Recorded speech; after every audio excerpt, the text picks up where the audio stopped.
What's cracking, everybody, and welcome to episode 111 of the Good Kraken podcast. I'm one of your hosts, Ernell Pearson, alongside the 5-swipe man, Devin. Stanford, what's happening, baby?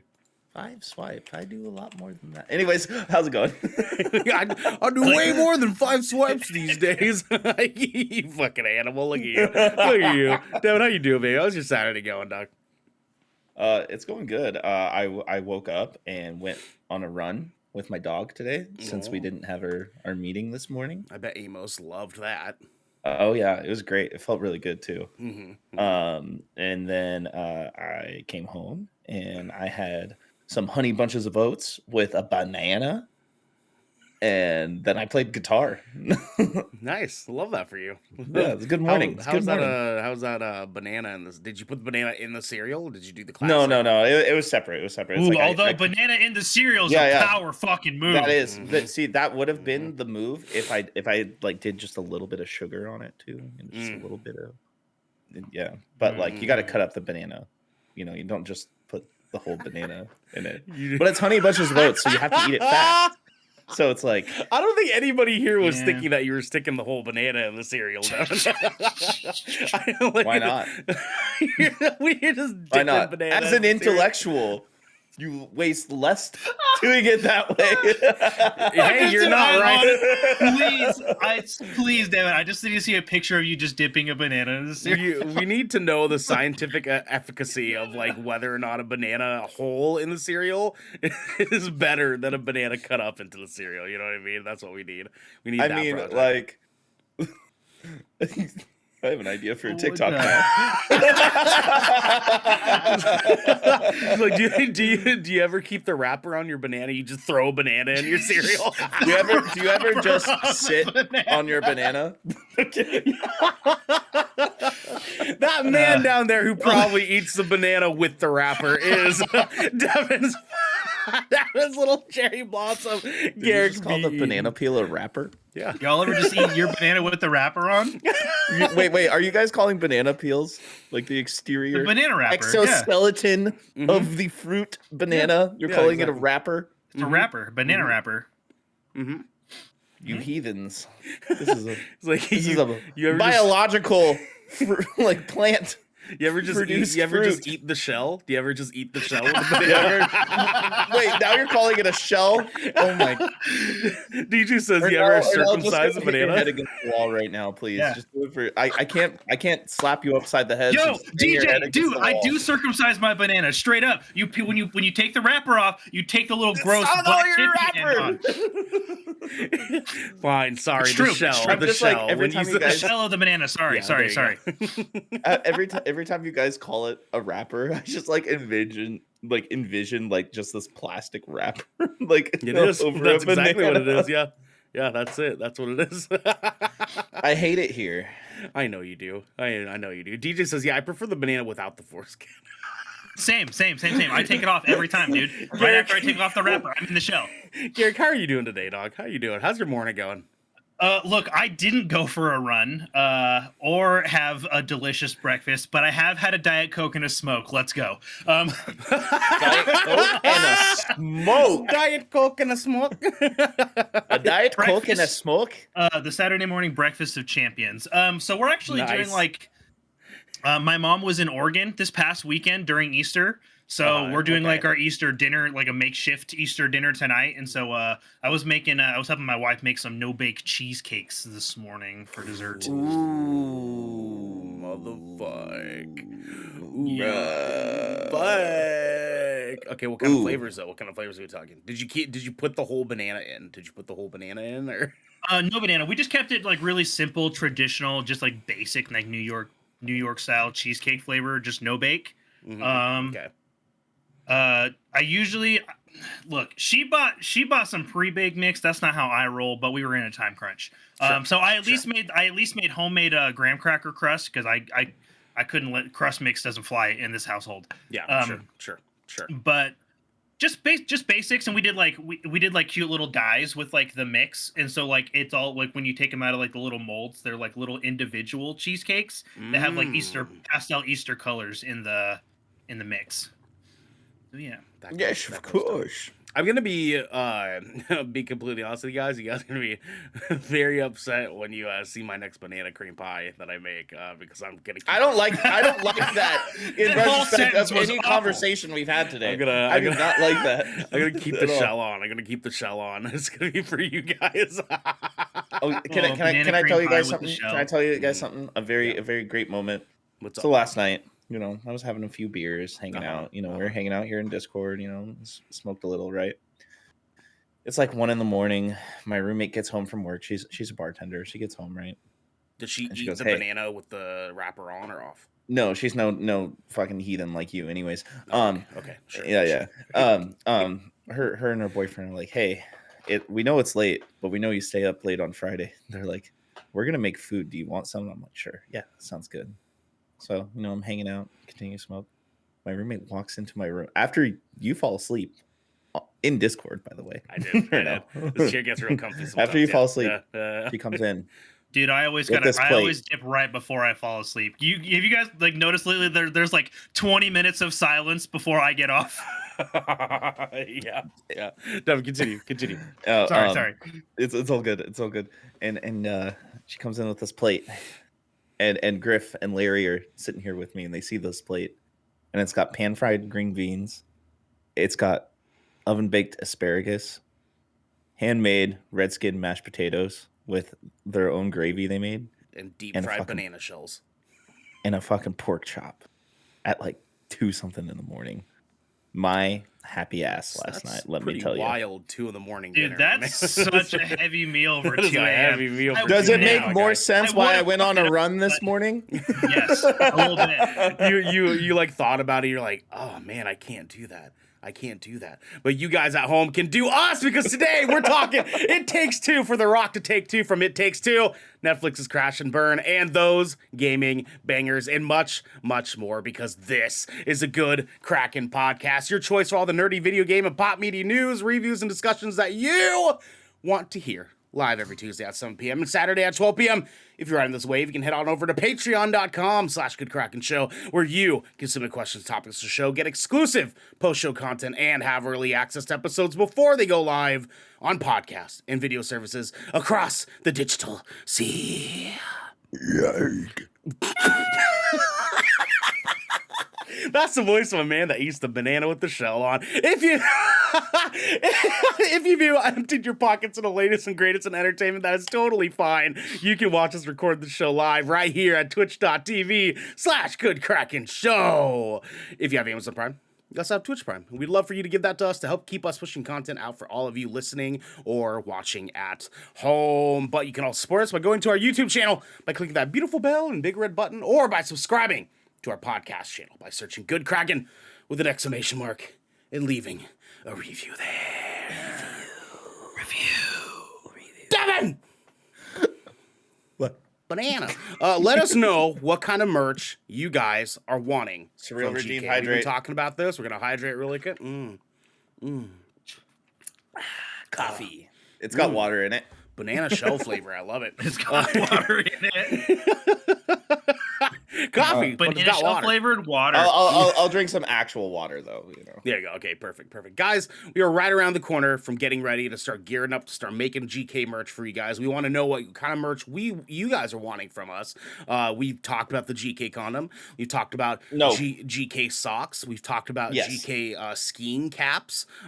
Incredible stuff in the works here. You know what I'm saying? But especially my favorite one, the Good Kraken butt pads. That's the next one that we're going to be going for here. It's just these 2 little pads you put on your butt cheeks to emphasize the shade of your buttocks. You know what I'm saying? And also, yeah, they will say, "Do you ever just sit on them?" I think Hank Hill had a set of those. Yeah, he did. He did have those for an episode. You're right.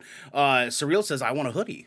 Listen, the hoodies are non-negotiable. We're absolutely doing hoodies. But what I need are the Good Kraken bidets. That's what I need. Because officially speaking here, we've done the polls. And if we do a GK bidet where it squirts and plays our intro song while it squirts, I'll get a bidet. I'll get a bidet. You know what? I think Garrick, I think it's time we hit up Tushy. Let's get in contact. Together. What if we got sponsored by Tushy? We have talked. Tushy is a legit sponsor for real, and we have talked a lot about bidets on this show. Yeah, no, like literally, Tushy like endorses and sponsors a lot of podcasts. Yup, they about it. Dude, I would get a Tushy. I would get a Tushy bidet in a minute. I'll send out some emails. Guys, coming next Friday for our GK monthly charity stream. Charity Splash, aka Splash Damage, because next Friday we got a very, very fun one for you guys. We are doing Nintendo Switch Sports. It is going to be Devin. It is going to be Josh sharing a camera. It is going to be Garrick. We're trying to find some extra people that want to be a part of this. But most of all, me and one DJ Simfix will be commentating this very special Good Kraken event. You guys come in. That's going to be 7 p.m. Pacific time next Friday. What is the exact date on that? Let me see here. The 29th. The 29th. Come in next Friday. 7 p.m. Pacific time.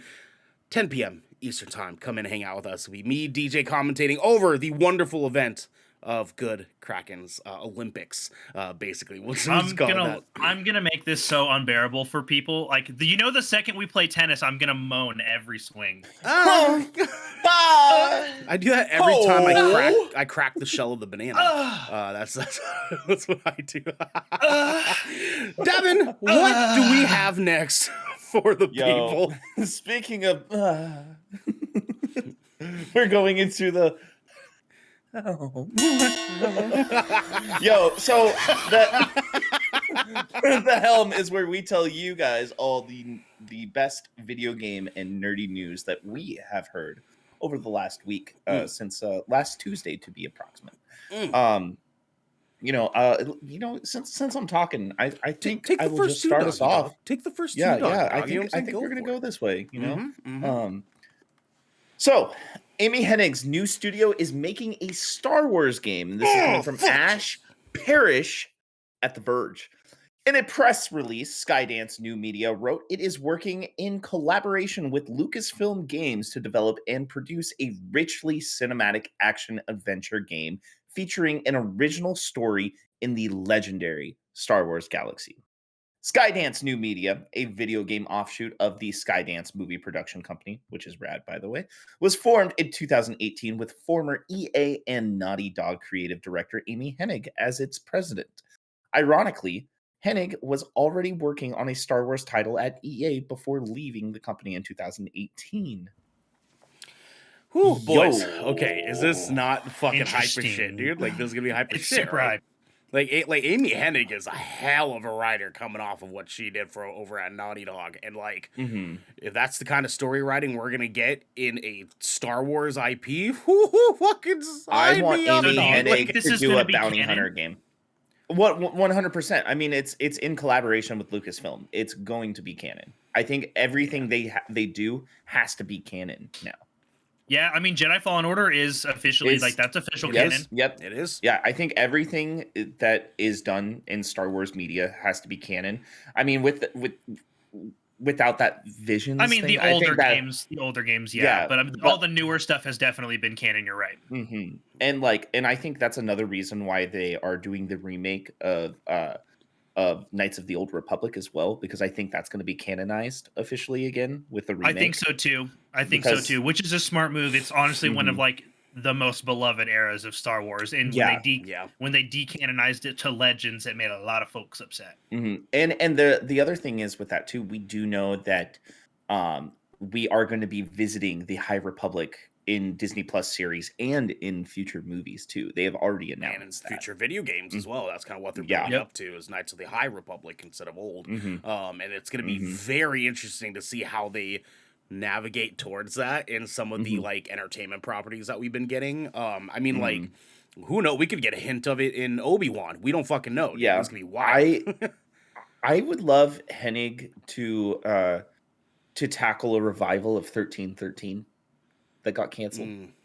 I would love to see something along the lines of that, especially with her work with Uncharted. Yeah, right. I could see that. I could see that be in a really good cross collaboration effort right there with just that stylization. That's actually a good point. Garrick, if I could ask you, what do you want to see from this? Because Devin wants 1313. What do you want? It's interesting because given like her background with like EA and Naughty Dog, we know that this is probably going to be a super story-driven title, which is interesting, right? Because we've already kind of gotten another story-driven Star Wars IP announcement, like a la Eclipse, and so I'm curious. I think I would like to see something with similar story elements, maybe like in terms of like direction and like gritty heaviness that we got from stuff like The Last of Us. But I want to see, I think given like the background of the games that she's directed and worked on, I want to see some grittier Star Wars combat, either with blasters or lightsaber. I want to see something that like takes that Jedi Fallen Order style combat and like yeah, exactly, dude. Jesus Christ. But Jedi Fallen Order combat and like spices it up and maybe like add some dismemberments and some things that we didn't get in previous Star Wars games. Yeah. And I think that's why. Sorry, go finish your thought. We'll come back to it. I was just saying I think that's why the 1313 kind of stylization would work really well in that sense, because if you had somebody who was quote unquote a bounty hunter, it doesn't even have to be a Mandalorian, right? It doesn't, but that's just what is iconic right now with that phrase.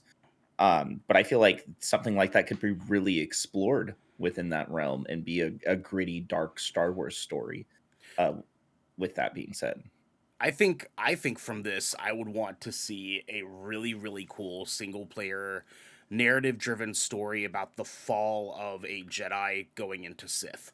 And I think that would be a very, very cool story from Amy Hennig and would give us all the emotion that we've gotten from prior Naughty Dog titles that she was a part of, and EA games that she obviously has, like built over time. And so I think that would be fucking stellar. Devin, what's up? Go ahead. Yeah, go. What if it's the story of Plagueis becoming Plagueis? Oh, if they do... Oh god, if they do Plagueis, dude. Oh god. I think I might want an untold story even. Like, because like a new character, right? If we get an untold story, because like if you think about the implications of like Ernell's idea, because like you Jediism's like a religion, right? So there would be like this big like detachment, like where like this, it would include like the characters like loss of faith, and then like the gray area where they decide whether or not they become Sith or they just abandon the order, like Ahsoka did. And we could have some like really psychologically driven gameplay story. Very emotionally driven. Awesome. I think there's space for Amy Hennig to tell us a story that has just very, very emotional beats and like moments that make you feel the way we felt playing games like Tlu, and really kind of like moving us in a direction where we can kind of empathize more with another Sith character in the way that they got us to with Anakin back in the prequels. Now, granted, I know a lot of people fucking hate the prequels. I personally don't. But I think that the overarching story that we got with Anakin diving into Darth Vader, I guess, spoiler alert if you haven't been paying attention to Star Wars for the past fucking 2 decades. It's all over Darth the Vader. But I think we have room for a game, a single player story to give us something that is impeccable from Amy Hennig. And Griff says super dark and gritty, set either just post rebellion or a really lawless time. There's a lot of like time, like the space in the chronological timeline here that they could fill with a really fucking good Sith story. What's up, Devin? I have another suggestion. That very first episode of Star Wars Visions, the Sith that goes around and kills other Sith. Yeah. Dude, like I think there's there's some really fucking cool Sith stories that we could get from this, and it would be fucking impeccable. Griff says, "How good would a Star Wars MMO with Fallen Order like combat system be?"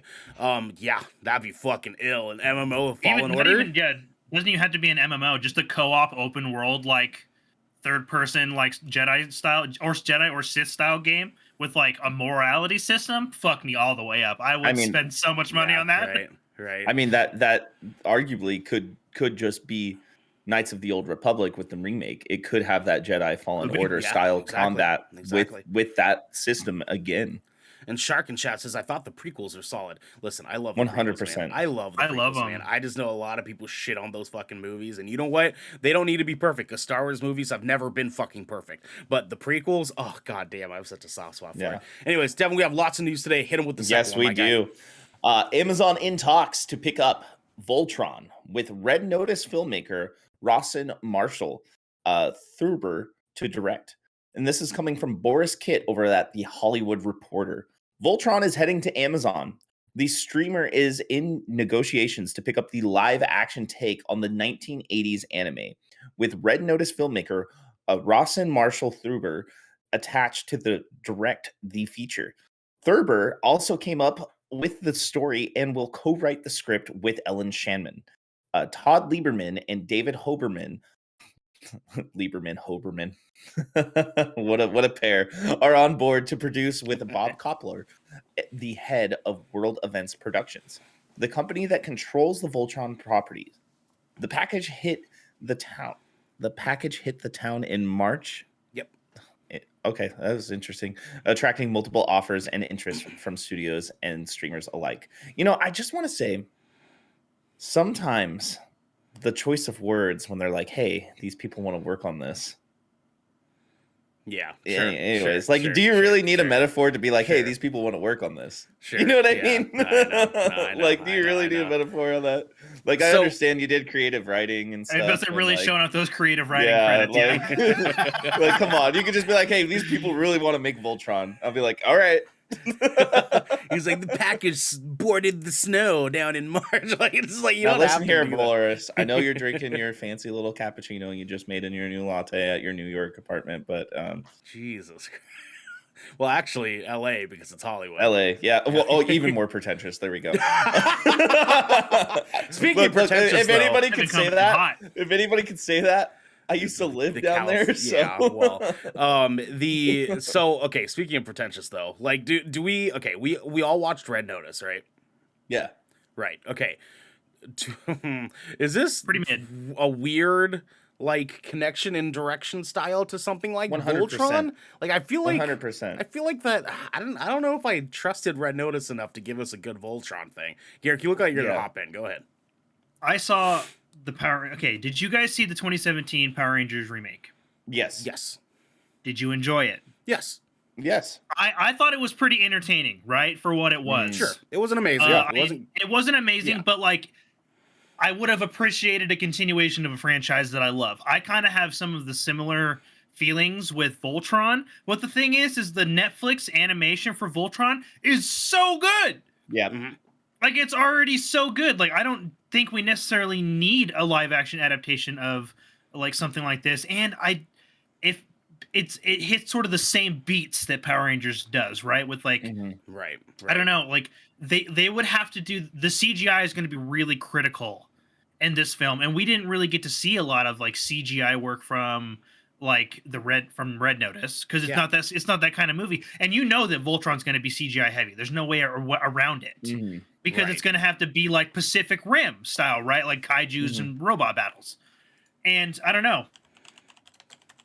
I don't know if I want it, because like the most modern Netflix adaptation of Voltron's already really good.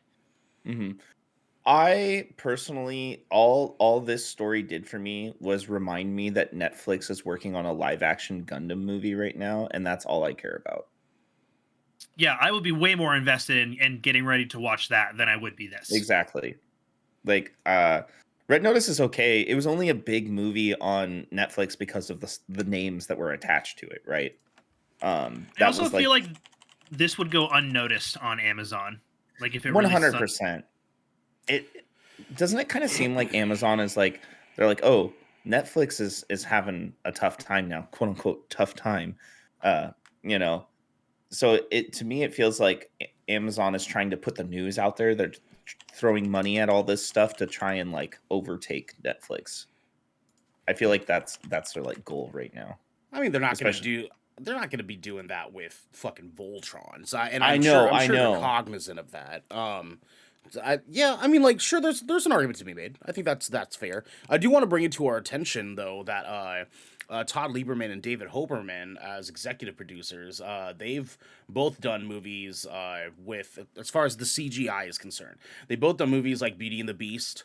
Um, Todd Lieberman did Extinction, Allegiant, Surrogates. So like there is space for them to be working, and we've seen Amazon's production team do movies like now at this point like the Tomorrow War, and the CGI in that movie was actually surprisingly good. Surprisingly good. It wasn't perfect. There was some moments I was like, that probably could have been better. Like the teleportation thing where they like float in the air and then they get sucked in the tunnel or whatever. So I don't necessarily like think that my worry is so much the CGI and like the animation of it overall as it is just like none of those movies that I named off were particularly amazing movies. Right. Besides, right. Like maybe Surrogates. Maybe the best one would be like 8 point. Like what we're looking at like an 8.5. Right. It's like right. And like they didn't necessarily like in like even Beauty and the Beast, like that's a good one because like it used pretty heavy CGI usage. Is like and coming from a Disney studio, it had pretty decent stuff. But like even that like CGI wasn't like the best. It didn't impress me. Like the CGI from the live action Jungle Book was way better. Right. Which I haven't even seen that, so it was actually pretty good. Look, that kid literally acted that whole movie by himself next to green CGI marker sticks, and he slayed it. Okay. Swear to you. Okay. Yeah, let's see that. Well, I mean, Todd Lieberman was a part of Jungle Book as well. For a little bit. Okay. A little bit of the maybe then, so maybe then just a hint of cautious optimism. Then I just wish it wasn't showing up on Amazon because I feel like Amazon doesn't market their original films at all. They don't, but I mean, like I said, it's Voltron. It's an IP that a lot of diehard people care about. I guess we'll see the results of it overall. And I mean, like, we're kind of in a very interesting space, talking about streaming platforms, which Garrick, I'll have you read off here in a second. But man, Amazon's going to be having to pull some moves here pretty soon because they're in a position where them and HBO Max and Paramount Plus are going to have to be ready to capitalize on some stuff that's going on. With that said, Garrick, if you want to take it away with our next story, let the people know why. Absolutely. Netflix stock records its biggest one-day drop ever after losing 200,000 subscribers. And this is coming from Rebecca Valentine at IGN. Netflix shares plummeted to its lowest point since 2018 following yesterday's earnings report.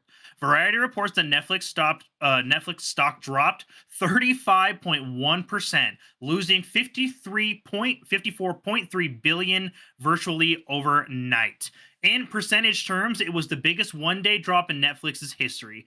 Their drop reports the following that Netflix lost subscribers for the first time in a decade. The streaming service is seeking to make up for the decline with account-sharing crackdowns and other measures, including a potential ad-supported subscription tier. You're losing subscribers, Netflix, because we know you're implementing service sharing crackdowns. People want to share their Netflix. You removing that is causing you issues. You're being dumb.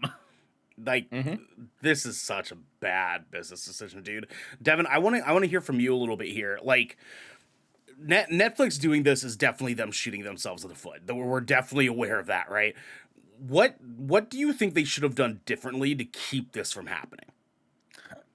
They should have taken cues from other companies like Microsoft and Amazon and Disney and been like, oh, our general consumer base really doesn't agree with what we're about to do. Let's take a step back and revise that and maybe come up with another solution. Right, because like Netflix is doing this because they want to make some extra money, but it's like they're going to lose money trying to make extra money, and I don't know money. I don't know which part of their which analysts of theirs thought that this is a good fucking idea, because it's very much not, dude. Like, I can't believe they're going like. Do you guys think that they're gonna backpedal this? Because this is insane. No, I think they've already committed, and they're just willing to take the L on the loss in hopes that it recoups in like the long run. The thing is this is like a twofold bad idea, right? Because for one, they're trying to crack down on sharing, and like I get that, but like if you need to make it so like maybe make it so like there's like a cap on how many, like the number of screens you can share, like every other streaming platform does, and keep it at like 4 or 5 devices, and that's more than reasonable, right? Because that's like a whole family's worth of sharing, which is what a lot of people do. And then, but most of us have Netflix subscriptions, or we share a Netflix subscription now, right? Yeah, I mean, I use never my downgrade to an ad-supported subscription tier, and people that have already unsubscribed from Netflix are not going to come back for $5 left a month to watch ads. Yeah, Devin, you're gonna hop in for a second. Go ahead. I was just gonna say I use my parents' Netflix, but the reason why I use my parents is because they also use my HBO Max. You know what I mean? We share. Right. We do the same thing. Yeah. Yeah. So, I mean, I think the reason why they are really doing this is because they're trying to capitalize on the fact that they have Stranger Things, a new season of Stranger Things coming, and they think that is enough to make people pay a bunch of money. It's not. And I think they're trying. It's not. I know. I mean, I enjoy that show, but it's not. It's not me paying $25 a month, which is what they're probably trying to get to. Yeah. I mean, I can definitely see them doing, like most people doing a thing where, like, if they do want to watch this new season of Stranger Things, they're just gonna like use Netflix for the couple of months that they need to, and then just unsubscribe again. So it's like, I already do that with things like Hulu and shit. Like, I only use it when I absolutely need to use it. Am I hearing an airplane again? I use like I don't know if you saw the conversation earlier, but we were talking about how like Netflix is removing a lot of their animation catalog, and then Garrick mentioned the Crunchyroll Funimation merger. I don't pay for Crunchyroll anymore because I realized the Crunchyroll catalog is on HBO Max and Hulu. Yeah. Well, so I just use most those. of it. Yeah. Yeah. Like all the big stuff. Like 90% of the stuff worth watching is on there. Like shit like Attack on Titan and Demon Slayer, brand new episodes, that comes to Hulu too. Kaisen.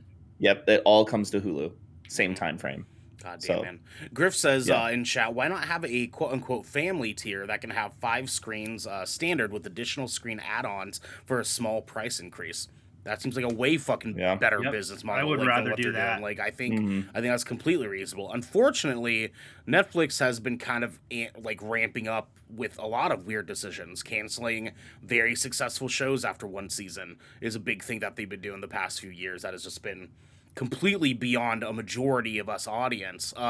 It's weird to think about like what direction they thought they were taking with this stuff, but I guess we'll have to see. In the meantime, Garrick, if you want to hit them with a different streaming platform news here, go ahead, hit them with it. Absolutely. It Takes Two adaptation in the works at Amazon Prime. Let's fucking and this go. is coming from Rabab Khan at Game Rant.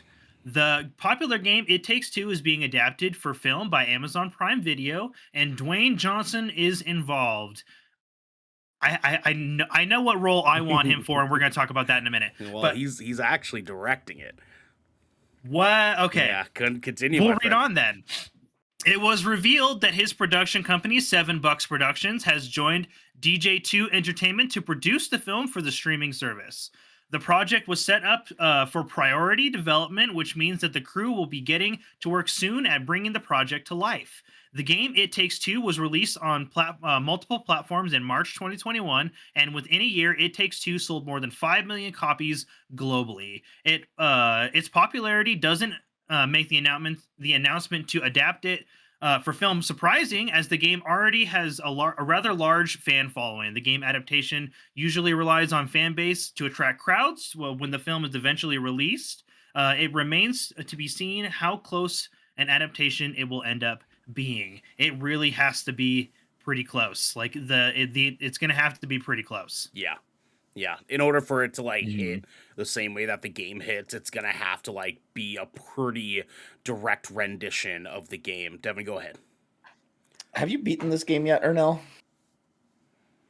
God damn it. Okay, can we play just the quickest little game with this? Sure. I want to know just real quick, who you want to be the book, who you want to be the dad, and who you want to be the mom? Ooh, book. I think, okay, so here's the deal. Antonio Banderas. Well, hold on. Hey, I'll take that. That's a good answer. Yes. Here's the deal, though. DJ himself here usually plays a character in a majority of the movies that he is directing and his production team are a part of. Not all of them, but a majority of them. I kind of like the idea of a rendition of the book being DJ.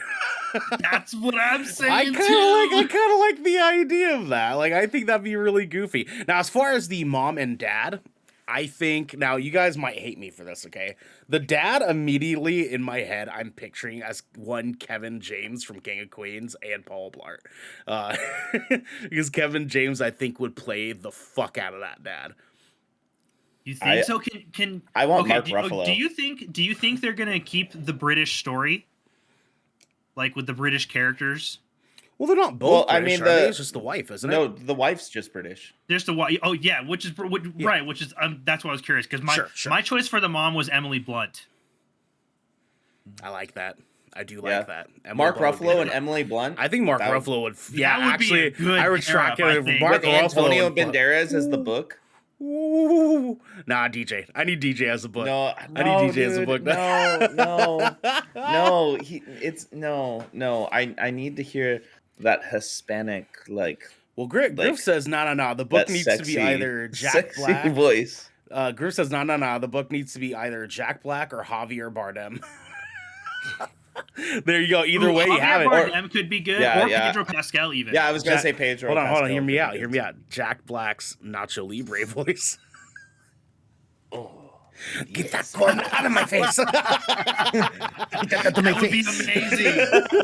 Yeah, actually, I could go with Jack Black, but I really think Mark Ruffalo would make a really good father figure. I agree with that. Character. He'd do fucking phenomenal in that role because he used to be like a heartthrob in dramedy style movies. He still kind of is. I mean, let's be real. Like we saw him in the Adam Project. Yeah, but like you looking good over there, Bruce Banner. You know.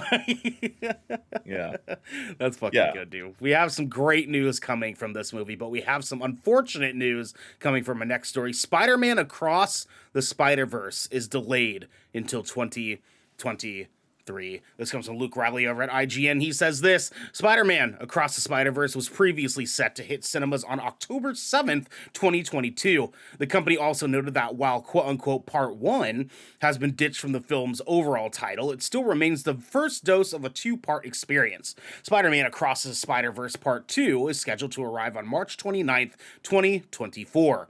Spider-Man Across the Spider-Verse will now arrive just over a month ahead of Madam Web, the newest addition to Sony's expanding Spider-Man universe. Described as the origin story of a clairvoyant with psychic abilities that allows her to see within the spider-world itself, Madam Web will land on July 7th, 2023. While the specifics of the movie remain mostly a mystery, it's reportedly set to star Dakota Johnson as the titular Madam Web. Guys, where are we sit on this? I mean, obviously, we've been pretty vocal about being like, if you need to delay, you need to delay, right? I mean, it seems like this is another, the article specifically mentions that they've shifted the release to be near Madam Web. They probably did that for a reason. So Marvel being Marvel, Disney being Disney, do what you need. Into the Spider-Verse was already so it's literally my favorite Spider movie. It's so good. But so I'll wait. Yeah, no, that's fair. I think that I don't know. A part of me is just really excited about another Spider-Verse movie, right? I think that's how it is for a lot of us, right? I think we're just really excited to see the follow-up to one of the most amazing animated films that has ever graced our lives. I'm very much interested to see what happens as far as the overall spectrum of how they could potentially tie in Miles Morales into the MCU, because I know there's a lot of rumors going around about that, and the thought of that is very exciting for a lot of us. I don't know if that necessarily is going to happen. Obviously, it's completely in speculation. But the Madam Web stuff is very interesting because they shifted Madam Web to come before some of the stuff that they were originally going to be releasing. Devin, I want to go to you on this. Do you think there's any specific reason why they're needing Madam Web to come before this part 2? I think they're trying to introduce Madam Web to like maybe be a villain in the movie. But at the same time, it's like, I'll be honest, guys. Besides Spider-Verse stuff, I just have no faith in Sony Marvel right now. I just have no faith. So. Yeah, I mean, but this is Spider-Verse stuff, so yeah, it is. Okay, but the Madam Web movie is going to be a live-action movie. It is. Yes, but yeah, that's so closely tied to Spider-Man. We may see a little bit better writing on it. I mean, I hope so. I mean, the only way, like, Sony just needs to just stop trying to just do it by themselves, and they need to be like, hey, Feige, how do we make this work? They just need to do that. That's it. Yes. Yeah. That's all they need to do. Let's make this work. Stop throwing sandwiches at Kevin. Stop throwing sandwiches at Kevin. Oh, whoops. Did not have our browser thing prepared here. All right, let me fix that up. There we go. And sorry, I just want to give everybody a reference here of who Dakota Johnson is. This is Dakota Johnson right here for everyone at home. I think I'm very interested to see what they do with her as Madam Web. But Devin, you were going to continue on, though. I didn't mean to interrupt. Go ahead. I just want her to stop throwing sandwiches at Kevin. That's it. Yeah. Okay. No. Yeah, it's. It's hard to trust it, right? Yeah, it's really hard to trust it. It's really hard for me to get hype over a story when the last 3 iterations of Sony Marvel movies that have come out, Venom, Let There Be Garbage, great dialogue, Dr. Morbius, greatest movie in the world. It's just like I'm just kind of I'm that guy right now. I get it. They made me stop caring. I understand where you're coming from. And I mean, like Griff says, like they need to sell the rights back to Disney. Unfortunately, it's just like they're never going to because they know how much money the Spider-Man cinematic universe can make. And I think that's the only reason Sony's like been absolutely adamant about not letting go of the Spider-Man title. And it's just like I wish they would, trust me. I wish it wasn't so. But like they know how much of a fucking money bag Spider-Man is as a character, as an IP, and it just fucking sucks that like they don't care enough about the fan base and the fan servicing that Spider-Man is capable of doing enough so that they're completely willing to tarnish Spider-Man content as an overall IP just to make some extra bucks instead of doing what's right here and just giving Spider-Man to Kevin Feige for him to fucking take care of for us wholeheartedly. Imagine the Spider-Man cinematic universe that we could get if they just put it in the right hands. And so many of those characters have so much crossover with the other Marvel characters too that we're just not getting.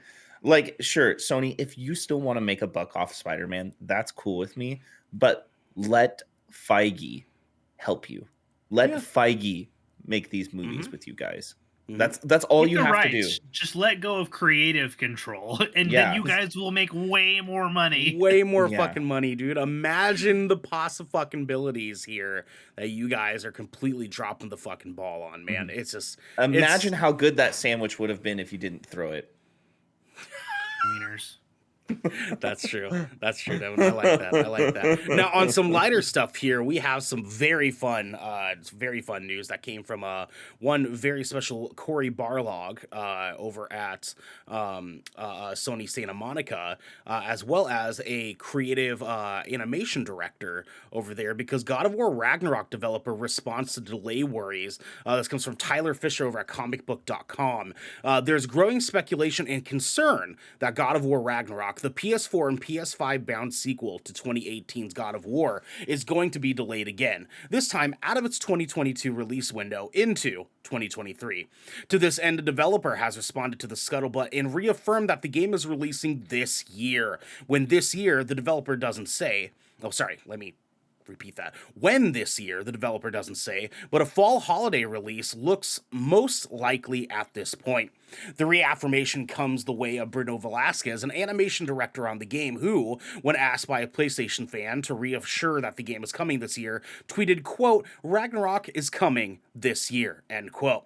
This is all the developers said, but it was enough to squash the concerns of many. Now, just to kind of give some background here, Cory Barlog did a very cool, very fun announcement video in celebration of God of War's 4-year anniversary on 4/20. And who would have thought greatest game of all time coming out on one of the best holidays of all time for you fuckers, you know what I'm saying? It's He put out this announcement and he said, we're just not ready to show you guys something yet. And a lot of people were very fucking worried. So a lot of people started adding these, the people who are part of the development team over at Sony Santa Monica, very, very worried about this. And we got this response from Bruno. I just want to make it be known here.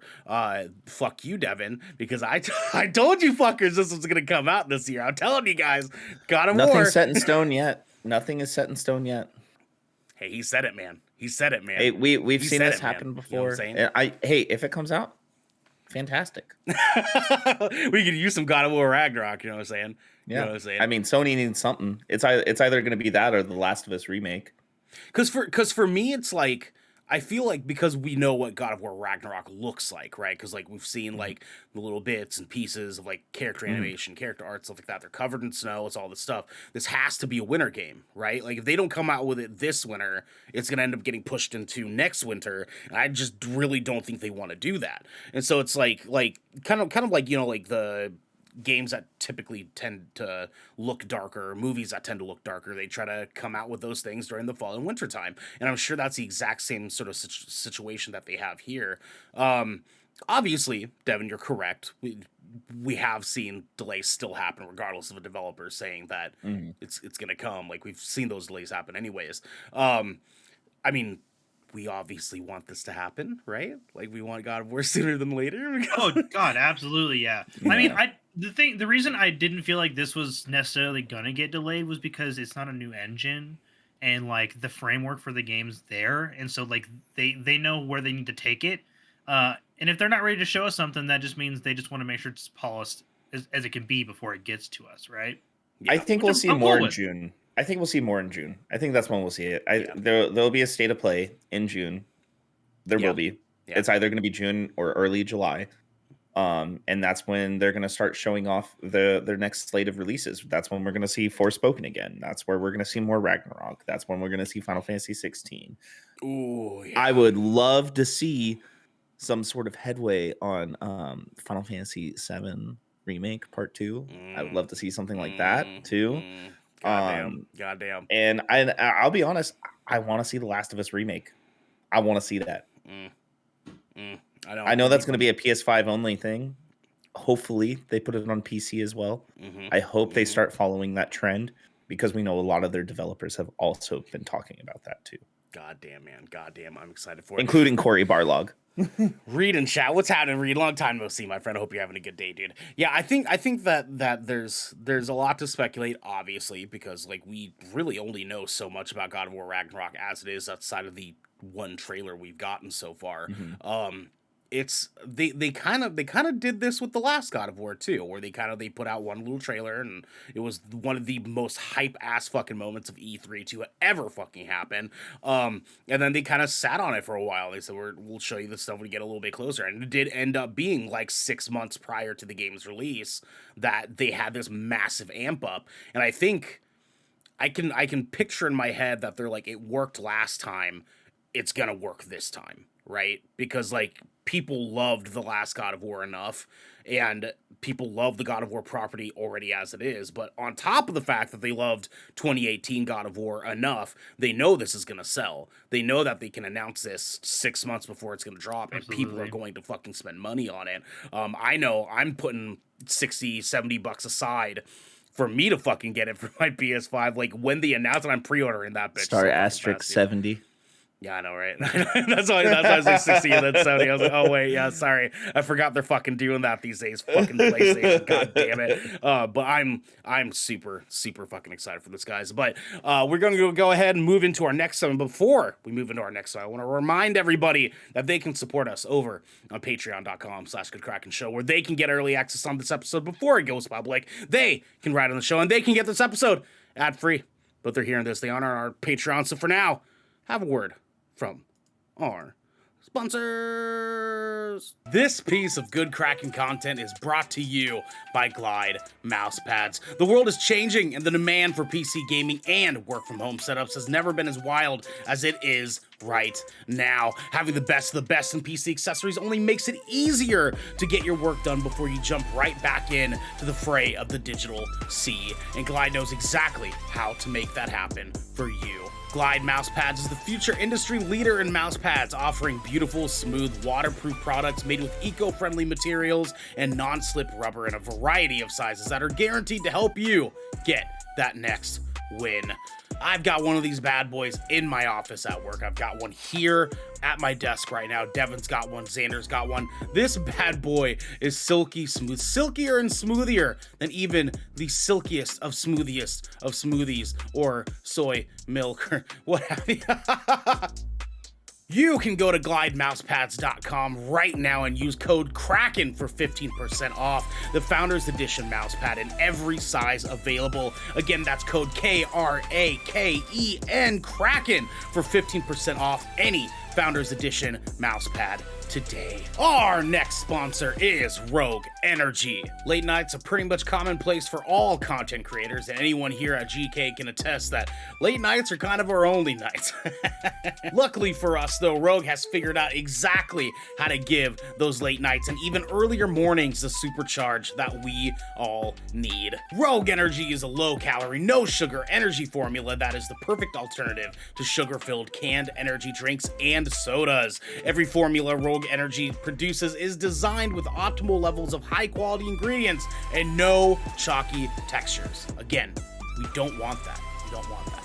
Being the only gaming drink company in the world with 4 unique product lines to suit your task at hand, Rogue Energy strives to improve the in-game performance of gamers, streamers, and content creators around the world. Now, I know that we've been riding this train for a long time. You might be tired of us talking about this. You might not be tired of us. You might want to just support us anyways. And you know what? For those that do support us, we love you. But the best way to support us right now is to grab yourself a big old cup of Joe. When I say Joe, I mean this Rogue Energy stuff. I'm usually waking up first thing in the morning with a big old shit to get a big old shit going. Oh, wow. You grab your Rogue Energy cup. Okay, you dip that bad, you just scoop that bad boy right on there. You give that bad boy a shaky dakey, you know what I'm saying? And then you're out the dang door, okay? You need this beverage in your life. I cannot express that enough. You can head on over to rogueenergy.com and use code GKRAKEN for 10% off any purchase of shaker or formula tub of your choosing. That's GKRAKEN for 10% off any shaker or formula tub that you would like. Now, back to the episode. I can't not like that ad. I love that ad, dude. that two in the morning recording. I don't know what overcame me. I think it was the devil because 2 a.m. is demon time, and I just was on a different fucking astral plane recording that damn ad. I just transformed into a different astral plane for a second. I was just like. Weird noise. Those bathroom trips. The bathroom trips. Yeah. Griff, silkier and smoothiest ad read. I love it, dude. Garrick, could you tell the people at home what we have next? Happily, next we have hands on deck. Hands on deck. Fucking hands on deck. Hands on deck. Hands on deck. Hands on deck. Garrick, what is hands on deck? Hands on Deck is our segment where we talk about what we have been playing and or watching this week. We're each going to pick one video game or film or movie, and we're going to discuss that with y'all. God damn, I love it, dog. I love it, dog. Garrick, you're talking already, my dude. Tell the people at home, what have you been playing or watching this week?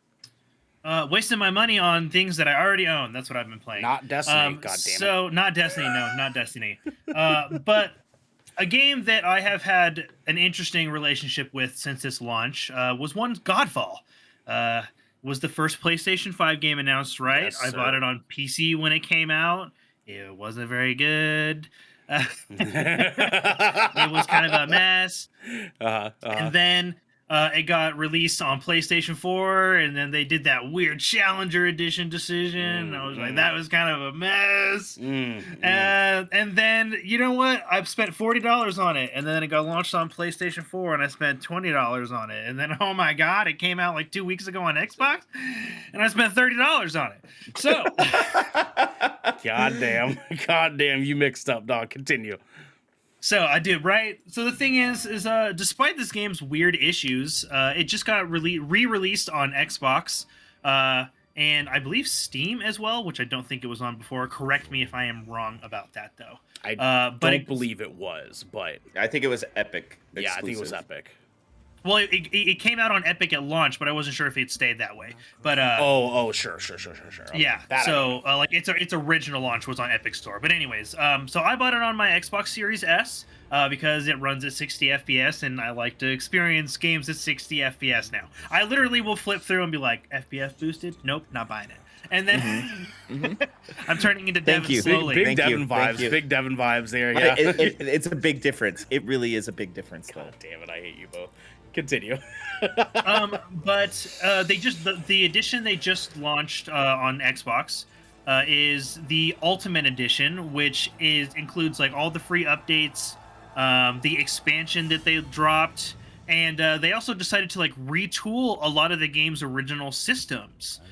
They've basically took every quality of life thing you would have expected to see on that game's subreddit and added it in, like all of it. Like it changes to the UI and the way like you can filter gear, the way that you upgrade gear. They've changed and adjusted endgame content. They've changed and updated the campaign. They've added new NPCs in the campaign, new dialogue beats, new cutscenes. The new endgame mode's called Spirit. Like it's called the Spirit Realm, which uses like an updated version of like this Spirit Vision mechanic that they had at launch. It was pretty cool at launch, but like it like shifts the entire color palette of the game to like this blue purple, and then you can see and interact with like special enemies that are only visible in that realm, and you can unlock and find puzzles that are only available in that realm. And you basically run through and like you complete and collect sigils and runes, and then put those runes into like a big gate. And the runes have like different affinities based off of the game's affinity, which is spirit, might, and vitality. Spirit Halloween.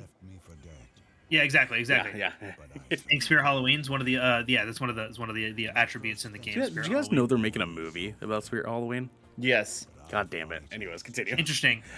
But and so like you put like these sigils based off of the affinity like of the runes you collected into the gate, and then it adjusts the affinity of the boss that it summons. And it's like it pulls from a random pool of and like the boss that you face is based off of whether you do like the spirit realm and the earth, fire, air, or water realm, and then you face like an adjusted spirit realm version of that like game's campaign boss. And like they've really updated and fleshed out quite a bit more of the end game, which was like definitely the part of the game where it was lacking the most was replayability in the end game. So they've done a lot of work on that. They said this version of the game that they just launched is more close to the vision that they had for the game when they were in development for it. So I'm really proud for them, I guess. I don't know. This was like an interesting. This is one of those indie AAA games that got picked up by Gearbox. Right. And it's a third-person action. It's like looter slasher is the genre title they gave it. And it's like this game's been like a labor of love for the developer. It's like all on like No Man's Sky. Like they've really wanted and listened to the community's feedback. I would still say even right now it's probably like a 7.5 game. It's not live service like some other looter games like Destiny that have like a bigger repertoire of endgame content to keep you going for like a really, really long time. But everything that they've added to it now is 100% positive. All the NPCs are great. The new cutscene's fantastic. I'm loving the new lore that's really fleshing out the world that is already beautiful. Like the world in the game, such a good looking game.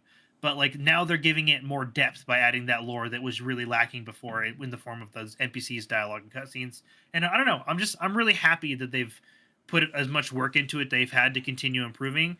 And $30 right now on Xbox, with a game that you're easily probably going to be able to get like 50 or more hours into, including in game. Like it's a dope steal right now. I recommend it.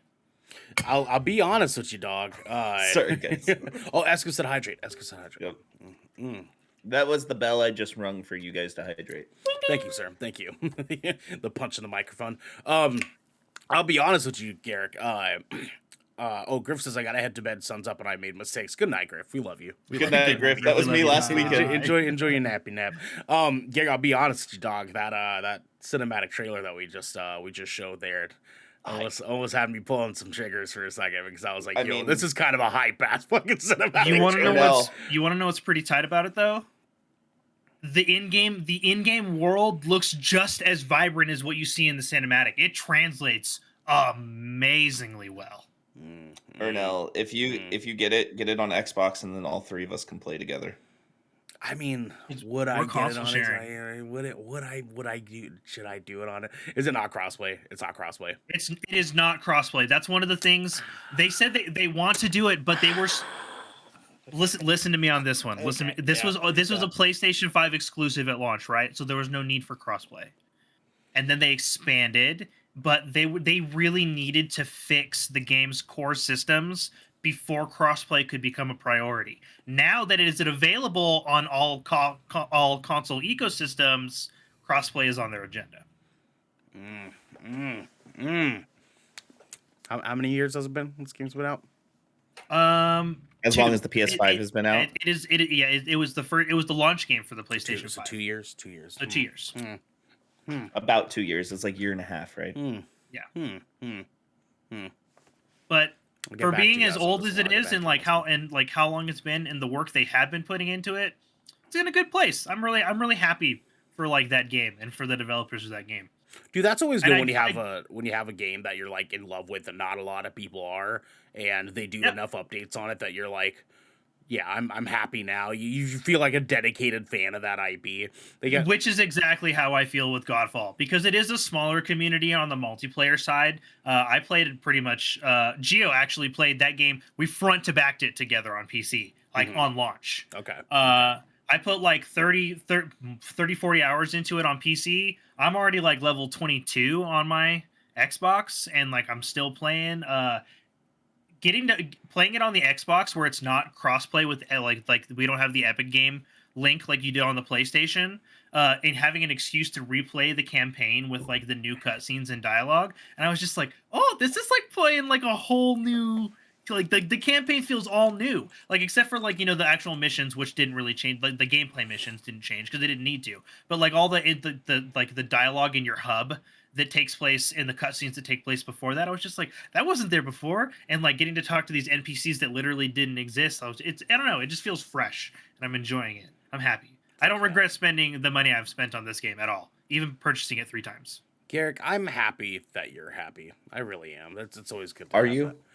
Almost. You're never happy when I'm happy. Nope, sure ain't. Devin, speaking of which, what have you been playing or watching this past week? So I haven't really played a lot of new video games, but regarding our episode of Splash Damage we did yesterday, this is like a 0.25. Splash Damage was literally... Splash Damage. I thought you said... I thought you said Shipwreck. My bad. Continue. Anyways, my mistake. I am once again reminded of how much I do actually like playing Sea of Thieves with a group of people. Oh, so you want to talk about Sea of Thieves today? Okay, let's hear it. I again 0.225. Guys, me and Garrick and Morbid Geo, we had a lot of fun playing. We did. I got tilted as fuck. Yeah, we got tilted. I was so mad. But we continued. And I was just reminded of the fact that I want to start playing that game with 4 people again, because it is so much fun. And there is so much content in that game now. It wasn't boring at all. Like, it was very action-packed. Like, enemies are spawning a lot. Like, tons of, like, you get that very big serotonin burst that released because you were finding treasure constantly. They have all these different events now out at the ocean. I want to play that game yeah, more. the merch, really the fun. merch shrines we did, the randomness that just like, and we went to it, and then we lost all of our fucking loot. Yep, We our lost an ship hour's sank. worth of. I was so upset. Dude, I I'm told really you jealous guys, I one couldn't of us make should it. have stayed with the ship. One of us Look, should have stayed. Devin, I know you were right. I know. I'm just angry because I wanted to believe I had the right call, and then it backfired completely. I was gonna stay, and then Morbid's like, "Oh, Devin just doesn't want to go down." I was like, "No, I want to go down, but one of us should stay." And then he kept giving me shit, and I was like, "Fine, I'll go down with you guys." He gaslit And guess him. what? Guess what? You know what also went? Guess what also went down with us? Our ship. Yeah, I know. I'm just telling you guys here. If I was able to make it, I would have stayed at the ship for us. I would have. Yeah, no, but I want to play that game more, so we should definitely talk about that later. The game is still great. It's got a ton of content. It looks gorgeous. It runs well. I had a lot of fun playing it. They've been doing a very good job, especially with the new season too. Okay, so that's your 0.25. Now let's rush into your my your big one. 0.75 now is season 2 of Russian Doll is now out on Netflix. So I actually haven't really heard a lot about Russian Doll. I don't know. What is that? I know it's I don't the, even know it's what the it is. girl from I'm Orange is the New Black, but throw a trailer up because You know, y'all I got need you, to I know. got you, I You got all you. need to know. I like it's a complex story that has to do with time travel. from a show So wait, called is- Russian Doll. Really? Yes, it What is genre actually- of show is this? It's like a thriller.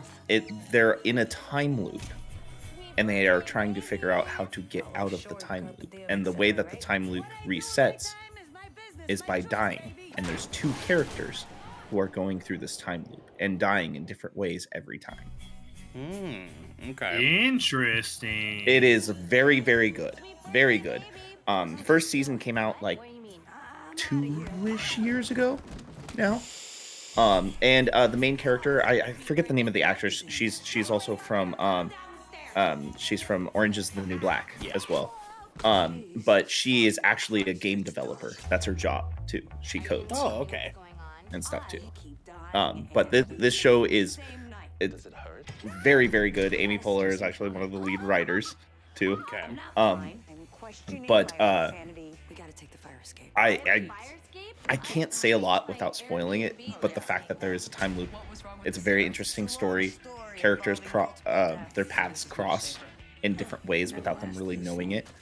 And y'all just need to watch it. Like it's fantastic. It's funny. I'm interested. Okay. Yeah. I'm interested too. I binged it, dude.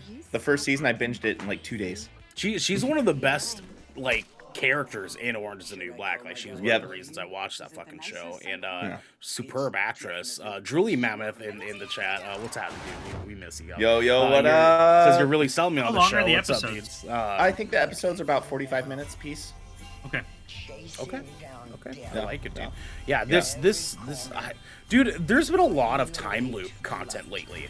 Like the past. Well, this is from a couple couple years. years ago too. This is predating like the time loop games that have come out. You know, like Well, not even just the games, but we got that movie with Adam Sandberg.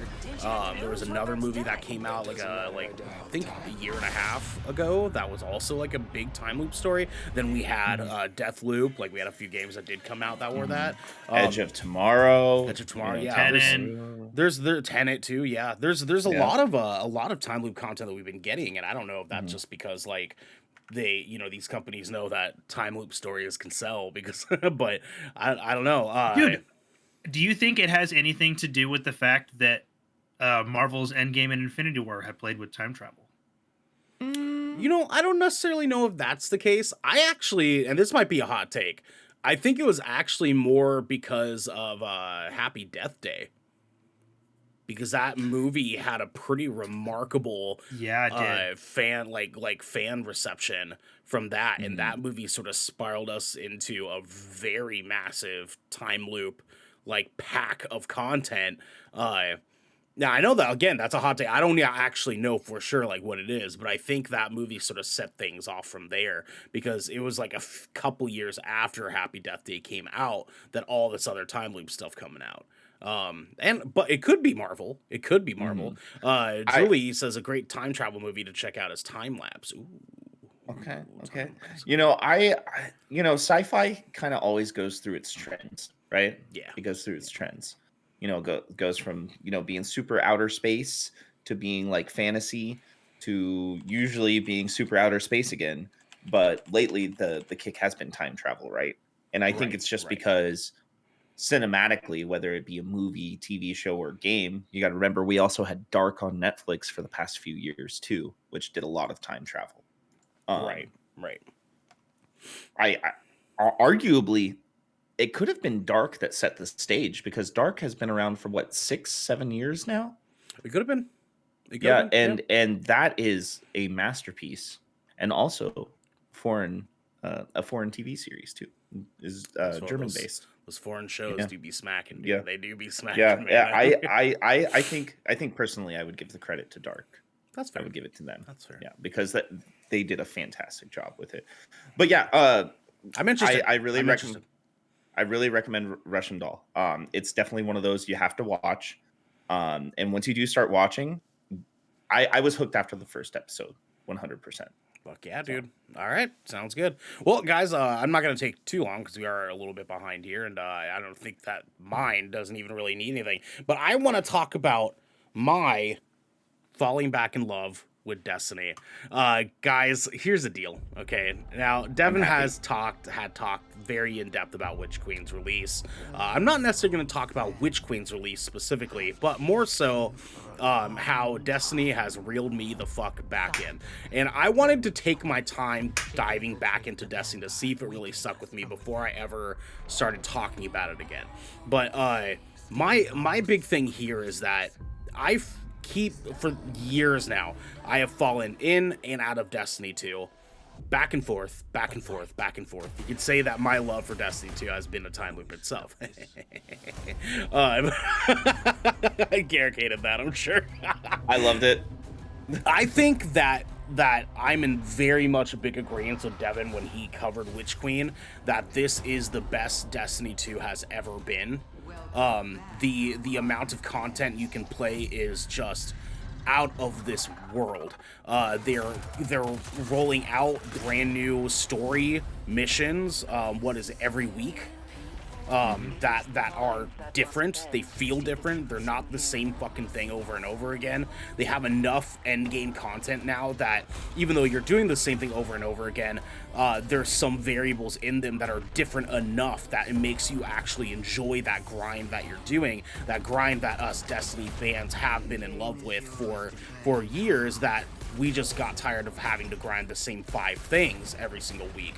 And now it's like 15 things, because there's things like the Wellspring, there's things like way more than that. Between the dungeons, like the 30-person dungeons, there's way more Crucible playlists.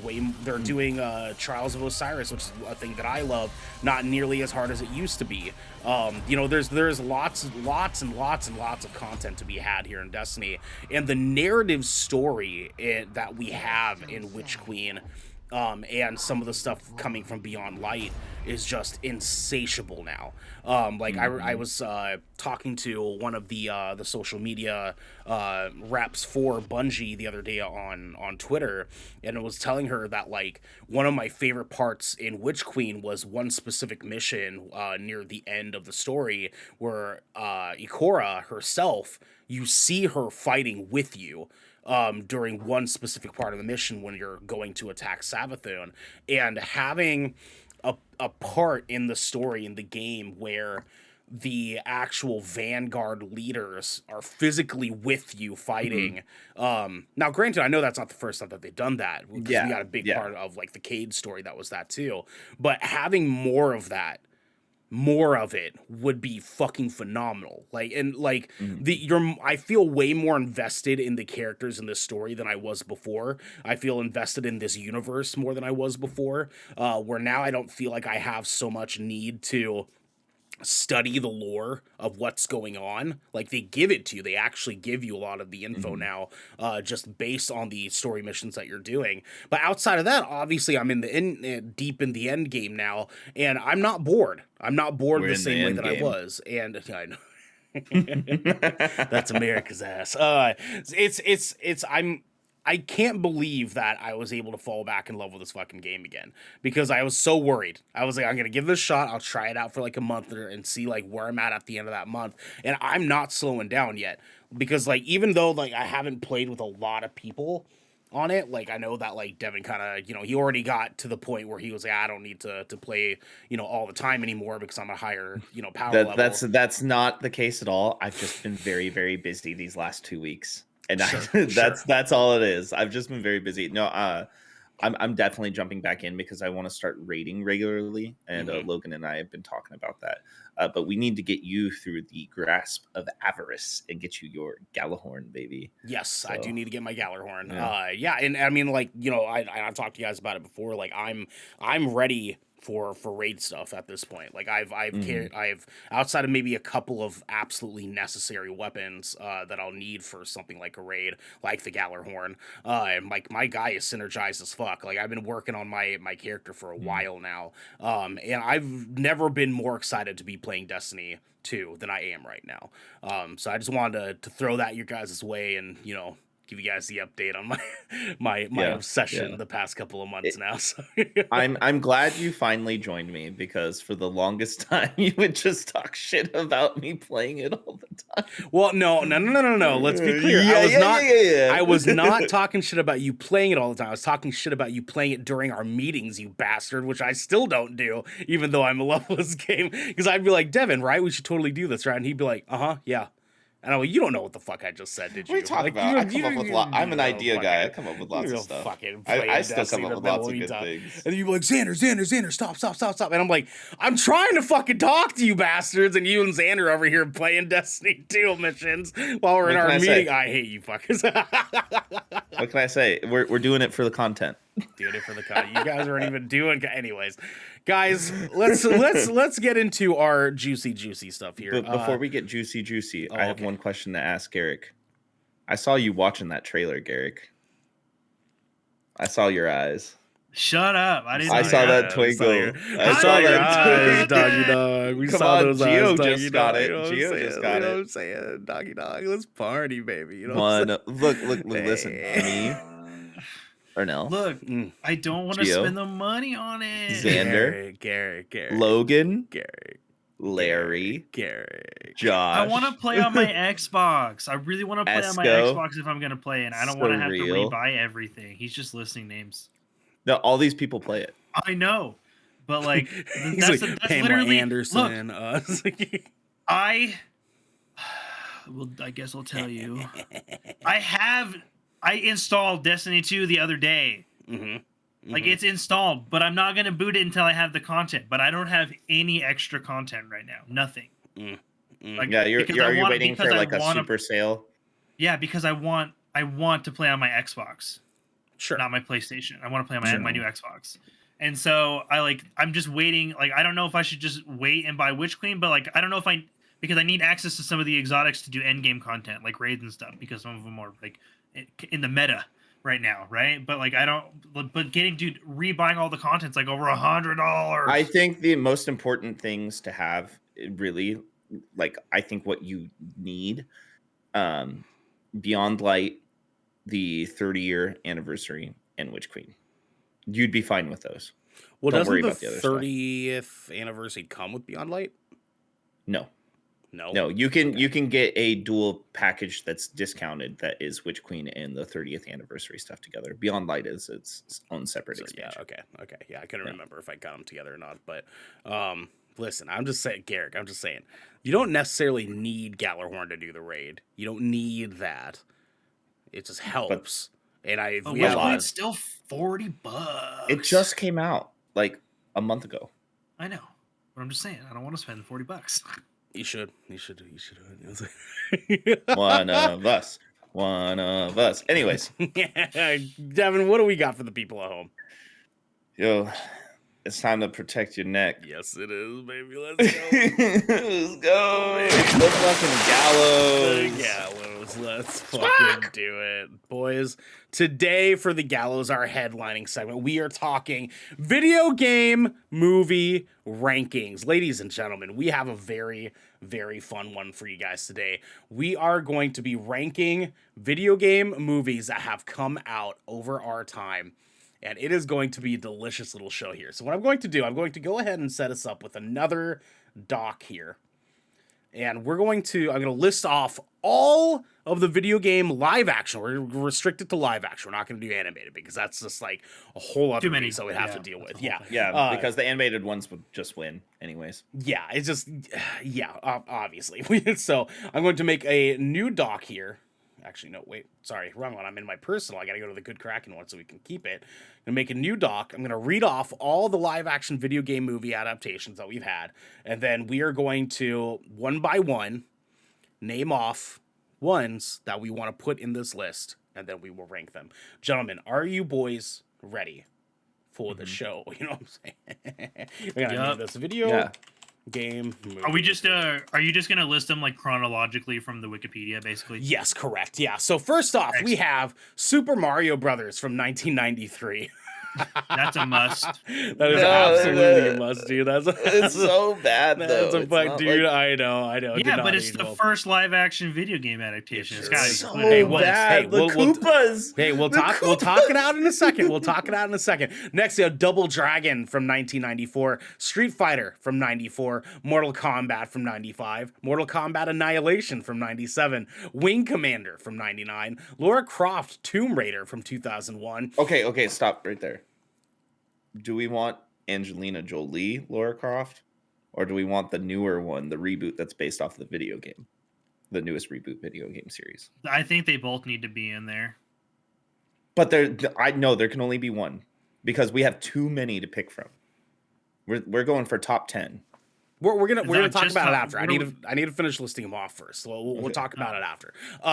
Lara Croft Tomb Raider 2001, Resident Evil 2002, Lara Croft Tomb Raider: The Cradle of Life from 2003, House of the Dead. Oh my god, I watched that movie. I forgot about that movie from 2003. Resident Evil Apocalypse from 2004, Alone in the Dark from 2005, Doom from 2005.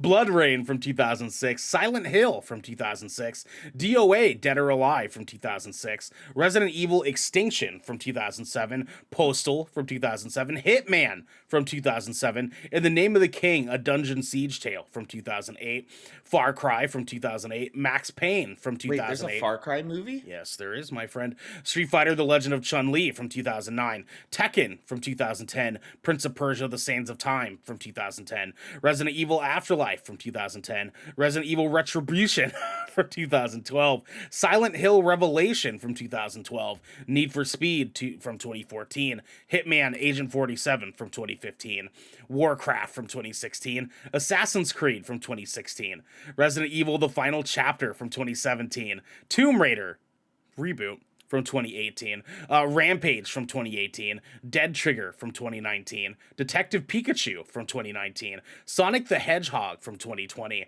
Monster Hunter from 2020, Mortal Kombat from 2021, Werewolves Within from 2021, Resident Evil Welcome to Raccoon City from 2021, Uncharted from 2022, and finally, Sonic the Hedgehog 2 from 2022. Devin, my man, what is the first video game to movie adaptation you want to put on the list? So we got to pick a Resident Evil movie to put on this list. I think that's we should put a Resident. Yeah, I think we should put. There's so many of them, right? My choice is going to be the second edition of the Resident Evil franchise, and I'm going to say Resident Evil Apocalypse because they actually did a really good job with Nemesis. A really good direct translation from Resident Evil 3 because Resident Evil 2 is kind of, Apocalypse is like Resident Evil 2 and Resident Evil 3 smashed together into one movie. They did a really good job portraying stars in that movie actually, and the casting for the video game characters like Jill and everything were actually pretty good. They were pretty good. Not bad. Not bad. Yeah. especially compared to the newest movie that they came out with. Yeah, But sure, like, sure. I think this is the most enjoyable Resident Evil movie because they just did a good job with a lot of the fan service for, like, you know, the dogs and the different kinds of zombies and the stars units and the places that they go. Sure. And sure. with the way that Nemesis works. Okay, I like it. And Resident Evil Apocalypse. Yeah. So Okay. I'm gonna put that up. Julie in chat says, "What about Pixels?" Unfortunately, Pixels is a movie about video games, not a video game to movie adaptation. You know what I mean? Yeah. So unfortunately, we can't put that on the list. Same with Ready Player One. That will also yeah. not be considered. Exactly. Thank you, Devin. Garrick, go ahead. What is the first video game to movie adaptation you want to put on this list? That's an easy peasy one. Warcraft. Warcraft, really? Okay. It is the highest grossing video game film adaptation of all time. That's fair. Did you actually enjoy the movie? I did. I actually own it. Okay. I did too, actually. Oh, Surreal agrees with me. RE2. That's actually my favorite. Okay. Reed says Sonic the Hedgehog 2 is the greatest video game movie of all time. Let's listen, Reed. We'll get there, my guy. We'll get there. So Garrick, Warcraft, real top 10. You think that it has to be because of how much money it made, right? Yeah. It's just the quality. One of the people weren't really excited about like the way it turned out in terms of story stuff. Especially if you played the top-down strategy games, because that's where the lore comes from for this. It didn't come from World of Warcraft. It came from Warcraft. Right. Warcraft 3, right?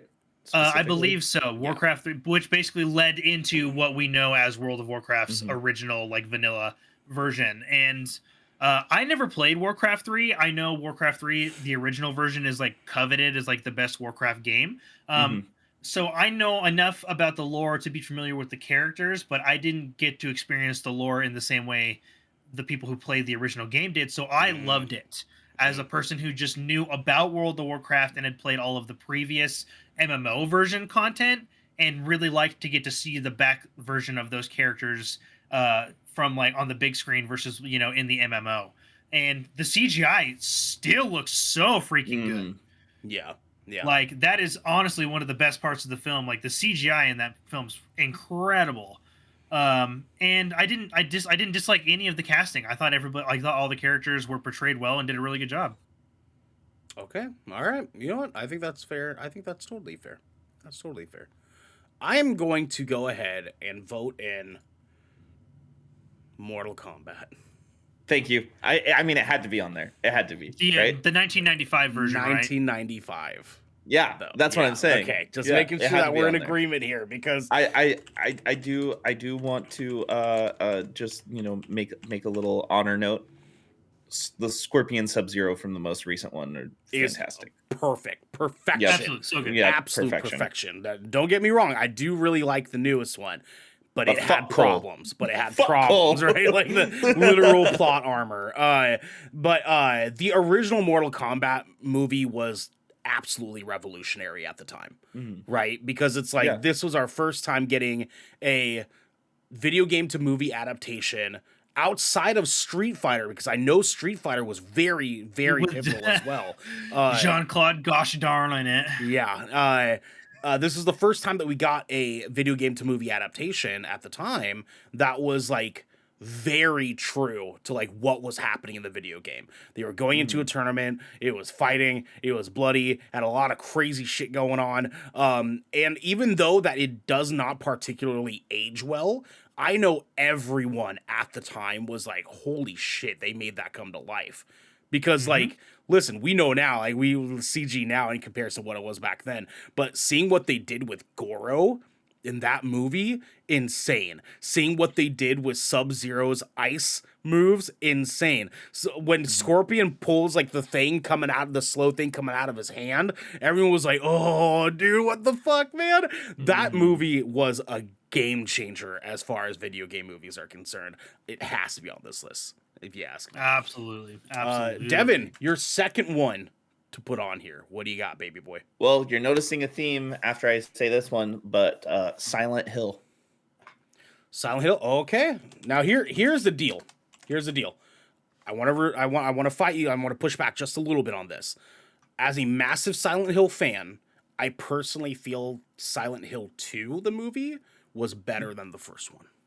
Yeah. Let's put Revelations in there. I agree with you on that. Now, here's why, because the first Silent Hill was sort of loosely based on all 3 games sort of smashed into one, whereas Silent Hill Revelations was very true to Silent Hill 2. And so it's I feel like that they fan serviced way better in Silent Hill 2, the movie, myself. And I mean, unfortunately, Sean Bean's not in Silent Hill 2, but they should have just had Sean Bean be the main character, though. It would have made it feel more true to the video games. Yeah. Oh, did I say I meant Silent Hill 3, because Silent Hill 3 is the girl. And that girl that they had casted for Silent Hill 2, the movie, was almost spot on. Like, she fucking spot on to the character from the game. But the story of it was sort of like a little bit of a mishmash between 2 and 3. I thought they did a fucking good job, because this movie is horrifying. And like telling the overall like overarching story of Silent Hill as a whole, I think it did a good job. Why did you put it on the list though, Devin? Why? Because they stayed true to a lot of the lore of Silent Hill and the way that that the game would operate, with the sirens going off and the other world coming into reality and stuff like that. Also, the use of the monster designs that they took from the game and just put them straight into the movie. God damn. It's just fantastic. And also the CG, very, very good. Very good. Very good. Very fucking good. Lifelike, like straight up. Better than Resident Evil CG, 100%. The way that like the buildings would fade off and like flake and it would just turn to rust. Oh, that part would get me every time. Remember the nurses? Nurses? Dude. Oh, they did so good on the costume design on that. Dude. Yeah. Fucking lit, man. What a good movie, man. What a good choice. Good choice, my guy. Garrick, what is your second vote for our top 10 video game movie? So I'm flipping through the list here, and are we all doing 3? And then I'm assuming Sonic the Hedgehog 2 just goes in the automatic, right? I think that's going to be the case, right? I think that's the case, right? Yeah. Okay. Yeah. I just wanted to make sure, because I wanted to know how many I was throwing in, so that makes my choice a little bit. All right. Okay. I think, with that being said, damn, there's so many, and like some of them are like kind of good for like all like the right reasons, and then bad for all the wrong ones, and the other ones are just bad. Sure. I think I'm gonna have to go with Rampage. Rampage. Really? Okay. I'm now I want to, dude. I feel like there's other movies that are much more deserving. That I just want to say that. Well, let's hear from Garrick. Why do you put Rampage on this? Garrick? Yes, because I'm looking at a list too right now. I want to hear why Garrick wants to put this on the list. It's just it's a great fun adaptation that uses its source material in a really unique way that is still true to the gameplay mechanics of the game, while also focusing on human characters. So you feel that it's more of a true to the source material, like subject matter, as far as it's concerned. As far as like it, the source material is just smashing buildings. But that's okay. Well, sure. I see where he's coming from. Everybody knows. Everybody has played the arcade game Rampage. Right. Like it's an iconic high stack video game, like arcade game. And like it was a great adaptation. I thought it was really fun. I liked their use of the characters and the way it played out. I liked like the way that Dwayne Johnson's character made sense in the story. I just thought it was a great adaptation, to be like honest. Like the CGI was really good. It was like a good like big monster kaiju fight 'em beat 'em up film, which is essentially what Rampage was at its core. Like I just thought it was just a really great use of its source material on the big screen. I think this is actually a very good time for us to have this conversation here, is when it comes to this list, are we trying to put what we think are the best movies generally that just so happen to be from video game source materials, or are we trying to rank these based on how well they adapted from I think a little bit of both, though. A little bit of both. Like, I think it's got to be a little bit of both. And I mean, you guys, I'm not opposed to you guys. Like, if you guys, if that's not worthy of the top 10, and if you guys feel like that needs to be pushed out, I have other suggestions. I don't necessarily think that it doesn't, because even just like looking at the list, right, there are a lot of other ones. I don't necessarily think it's worse than most of the other ones, though, because it's like we have a lot of really bad titles on this list, right? Like there's a lot of really bad movies, just generally speaking. I'm also just trying to consider the fact that there's a ton of these are sequels. A ton of them. Yes, a ton of them are sequels. I mean, there's a couple that I'm like almost worried that like we have to have on this list that we haven't put on yet. Yes. That's kind of where I'm sitting. Yeah.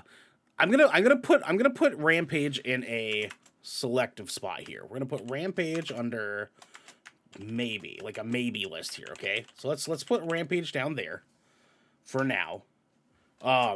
Very quickly, and then we'll swing back to it. Yeah, what's up, Garrick? If you don't mind, would you can you say in the chat would just like to a quick catch up? Can we list what we have so far? Absolutely, we can. Absolutely, I can make that happen for you guys. So right now, so far, we have video game movies ranked. We have Resident Evil Apocalypse, Warcraft, Mortal Kombat from 1995, and Silent Hill Revelation. And now we have in the maybe bucket Rampage. Cool. Yeah, and these aren't in any particular order just yet. Not yet. We haven't ranked them yet. We're just kind of placing them first, and then we're going to rank them afterwards. So with that said, the next movie I actually want to throw down on here, because I absolutely need this to be on this list, because who knows, maybe one of you were going to do it. I can't take the chances. Detective Pikachu absolutely needs to be I on was this going list. to do that. Absolutely. Yeah, 100%. Okay. 100%. I'm glad that we can agree on that, because this movie, regardless of it being dorky and quirky in some ways and like being but weird, that's what fun Pokemon adventure, is. That is what Pokemon is, and it was just overall a good movie. I think it was just a good fucking movie, to be completely honest with you. Morbid, this is only live action. I just want to make that very clear too. Animated would be way too much ridiculous, but animated would absolutely just knock this entire list out of the park. So like 100%. Like, because I would just be putting on Final Fantasy Advent Children and Kingsglaive Final Fantasy 15. Because Final Fantasy Advent Children knocks out half this list alone, dog. And like Kingsglaive is also so good. It is so good. Animation. Oh my god, it's so good, dude. Anyways, Devin, what is your next choice to be on this list here? I would be remiss if this doesn't get on here, but I'm going to put Tron Legacy. Tron Legacy, my man. Okay. I fucking Is that on the list? Movie. I don't think it's actually on the list, to be honest. It was on a list I looked at. But it's not on the official list of adaptations. But here's the deal, though. It's a video game. Here's the deal, though. Is it an adaptation, though? Yeah, it is. It's an arcade game. That's what I was gonna from say. a long time ago. It is a game. So it kind of. I'm a little surprised actually now that we're thinking about that. It's not on this list. It was a. I feel like Tron Legacy was a very like looked over movie for some reason. You know, like there was some buzz, but not a lot of buzz. But it is actually a very, very good movie. Yeah, wow. That wasn't on the list. How is that not on the list? That's weird. Mm-hmm. I think it qualifies, if you ask me. I mean, that's fair. Yeah, I think it totally. I mean, Tron is a video game. I'm just it's a great fucking movie. I just didn't think it qualified. Yeah. I don't know why they didn't put it on this list that we had here. That's pretty flabbergasting. It's definitely top 10 worthy, maybe even top 5. I would definitely agree that movie should be on this list. I totally spaced this fucking movie. Yeah, I mean, it's not necessarily a perfect movie, but it's definitely better than a majority of the fucking other movies that we have on this list. But the visuals and the music. Yeah, dude. Seriously, I can't believe I forgot about that movie. Can't believe I forgot about that, man. Okay, well, Garrick, what is your third and last thrower downer over here that we want to put down onto the bucket, my man? Sonic the Hedgehog. Sonic the Hedgehog 1. Let's go. Yeah. Let's fucking go. Yeah, I think that comes with very little explanation for why, because it is just a good fucking movie. Do we want to have 2 Sonic movies on this list though? Yeah, we fucking do, because they deserve us. Because they deserve where they're. I mean, I feel like it's a good question to ask. You know? Yeah, I think that's fair. I think that's totally fair. They're both just raw, good ass movies. To be completely honest with you, so far we're at 7 here. Okay, man, my oof, oof, oof. There's a few that you could put on there that I would be okay with. There's a couple good ones. Yeah. Technically, we're at 8 because we know Sonic 2 is on this list. Right. See, my thing is, we are at 8. Huh? Let's go ahead and put it on the list right now. So don't forget. What do we have under consideration again, Garrick? Is Rampage. Yeah, we have that. Yeah. So, man, dude, I have some hot take feelies about a few of these that I'm like, that could definitely be on the list. Toss one out. Let's see what happens. Toss it out. Oh my god, dude. So I'm torn, right? I'm torn between two. Yeah. Okay. And there's gonna be obvious reasons when I spill the beans on it a little bit here, okay? But I think the one I'm going to go for here is going to, in fact, be Prince of Persia: The Sands of Time. You know, I will say this. They did a very good job making Jake Gyllenhaal look like Prince of Persia. Yeah. Don't get me wrong. I fucking hate that's the move they made. But yes, the production quality of this movie as a whole is actually outstanding. Granted, it was Disney money, so like we're not necessarily surprised. But as far as like the other movies that we have on this list is concerned, the thing that I'm battling with is do I want to just double down on that and say like absolutely that has to be the one, or do we need to give love and respect to Tomb Raider? Oh, okay. How about this? I will rescind my my Resident Evil because I think Silent Hill Revelations just does a better job at being a horror video game movie adaptation to put Tomb Raider on here because I feel like Tomb Raider is deserving. Now, which Tomb Raider? New Tomb Raider or old Tomb Raider? New Tomb Raider. Okay, so Tomb Raider. It did the reboot in the video games was notoriously just noted as the best story of Tomb Raider. Right. And that is the story that they went off of is that first video game. Okay. Now, one thing I do want to say, Husky makes a good point. Assassin's Creed. I do love me some Michael Fassbender. See, that was going to be another one that I was torn up about. But my thing is, fuck that movie. Hold on. I personally really enjoyed the movie as a movie. I didn't necessarily enjoy it as an Assassin's Creed fan. I did enjoy it as a movie. My reason for not wanting to put it on this list necessarily is because it got fucking dumped in critical acclaim and viewer acclaim. Like this movie got shit on a lot. And if there's any one thing, like I totally get the whole like, you know, like not everything that everybody enjoys is going to be like, you know, objectively good, because who knows what the fuck objectively good even means. But when a majority of people say that it's bad, it's probably bad. Yeah. Right. I mean, it did better than Max Payne. Yeah. And it's like, I loved the movie because I love Michael Fassbender. But for me, I would be remiss if we filled our top 10 spot with a movie that got a 39 out of 100. You know what I mean? Yeah. Like, I can't for the life of me do that. Now, granted, I mean, we do have a couple of movies on here that are arguably like pretty low scoring, but I feel like they're not that low. They're not 39 out of 100 low. So Tomb Raider, even Sonic the Hedgehog 2 is like critically low score. Wait, which one?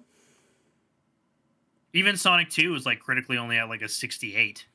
Yeah, but the viewer rating was higher though. Viewer rating was like 98. Assassin's Creed both were low. Both were really low. Yes. And so that's where I'm really like, if everyone kind of consecutively agrees that it's Garbo, it might be Garbo. And I'm just kind of like personally being like, I love Assassin's Creed. And just like wanting it to be good. It's really, really bad. Surreal is really wanting us to put RE back on the list. I know. I'm sitting here, I'm like looking up Rotten Tomato scores and reviews and stuff. Sure.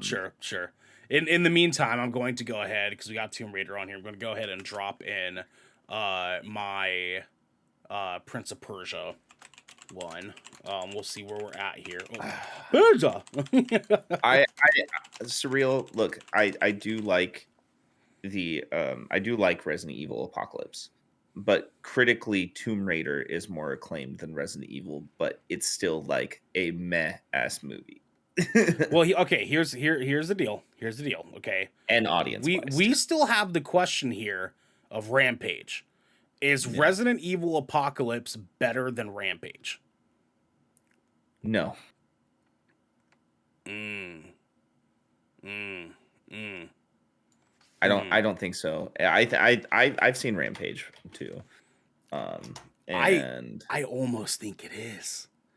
I almost think it is. Yeah, man. Because here's the deal. Resident Evil Apocalypse is the best of those Resident Evil movies, right? It is easily the 100%. best.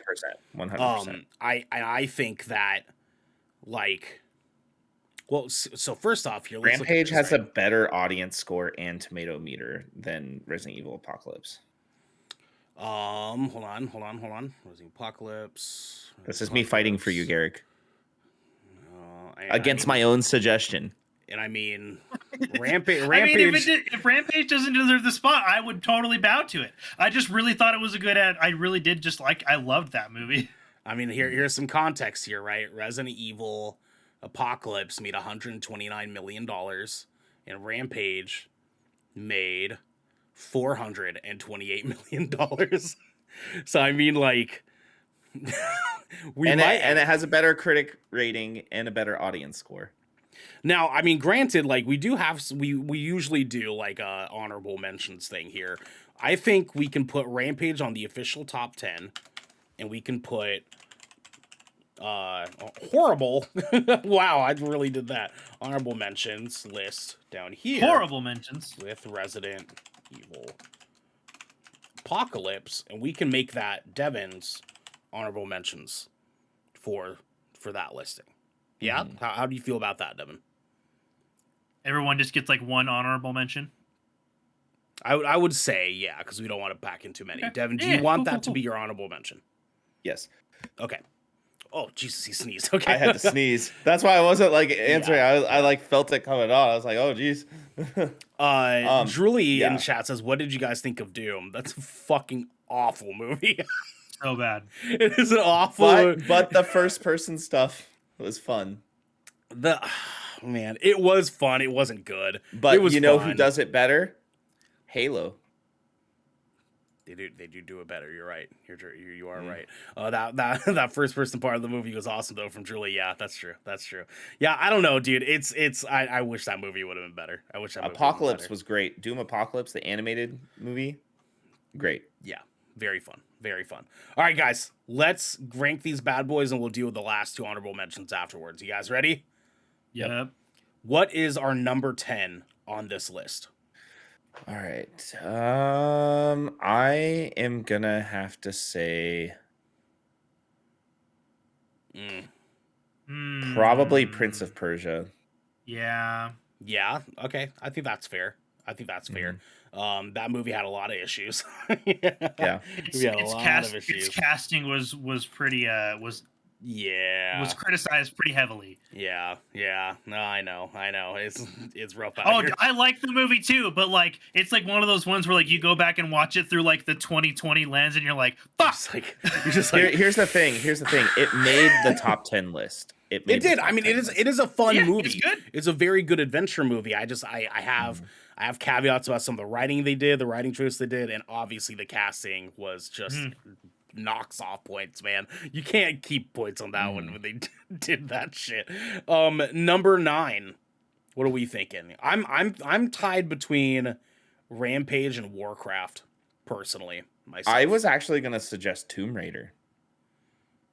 Really? Ooh. Okay. Is Tomb Raider better than Rampage? I mean, money wise, no. I haven't seen the new Tomb Raider, so I that's won't fair. Weigh All right. So me and Devin here. Is Tomb Raider better than Rampage?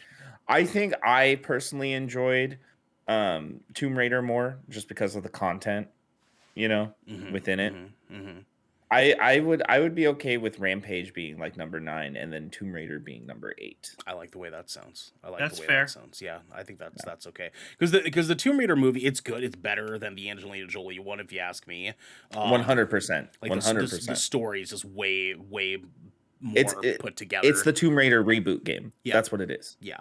And they fucking nail it. That actress is spot on. And you know, Rampage is fun, just absolute chaos. But it's another DJ movie. So it's like, you know, it made the money because of Dwayne Johnson. Story. Yeah, it made the money because of him. Yeah, sure. 100%. Julian chat says, imagine if they made a Metal Gear Solid movie with Hugh Jackman. That was always my dream game movie. MGS3 specifically. Oh, 100%. Well, funny enough, they could just call it MGS Snake Eater. I mean, funny enough, they are doing an MGS movie. It is not Hugh Jackman, though. It is one Oscar Isaac. Wait. That's where the rumor mills are going to right now, and they've all but announced it. They've all but announced it. That. Yeah, all but announced. I have not seen those rumors, and you know how I am with rumors. Yep, Oscar Isaac. That's who they're thinking about for it. So we'll see. I mean, we'll see. Okay. After his most recent performance as Mark Spector, yes. Drew, yes. they are officially making one that has been announced. It is in production. Like they're working on getting the production on it started, but they're trying to figure out casting right now. And everybody's saying that, like, you know, there's people putting out leaks saying that it's supposed to be Oscar Isaac. But we'll see. Hideo Kojima is not involved in the writing process in this, it's not going to be good. I'm serious. It will not be good if they do not get him. But anyways, we're a long ways away from that bad boy happening. So let's kind of continue on, my guys. Yeah. Number 7.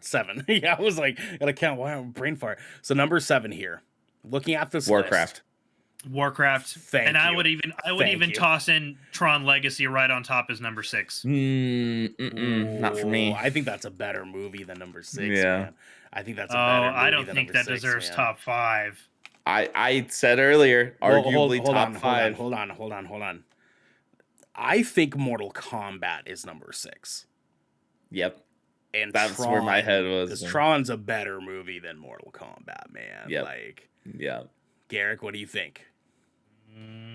Dude, Trent Reznor did the score. Tron didn't hit with me, dude. Tron didn't hit with me. Sure.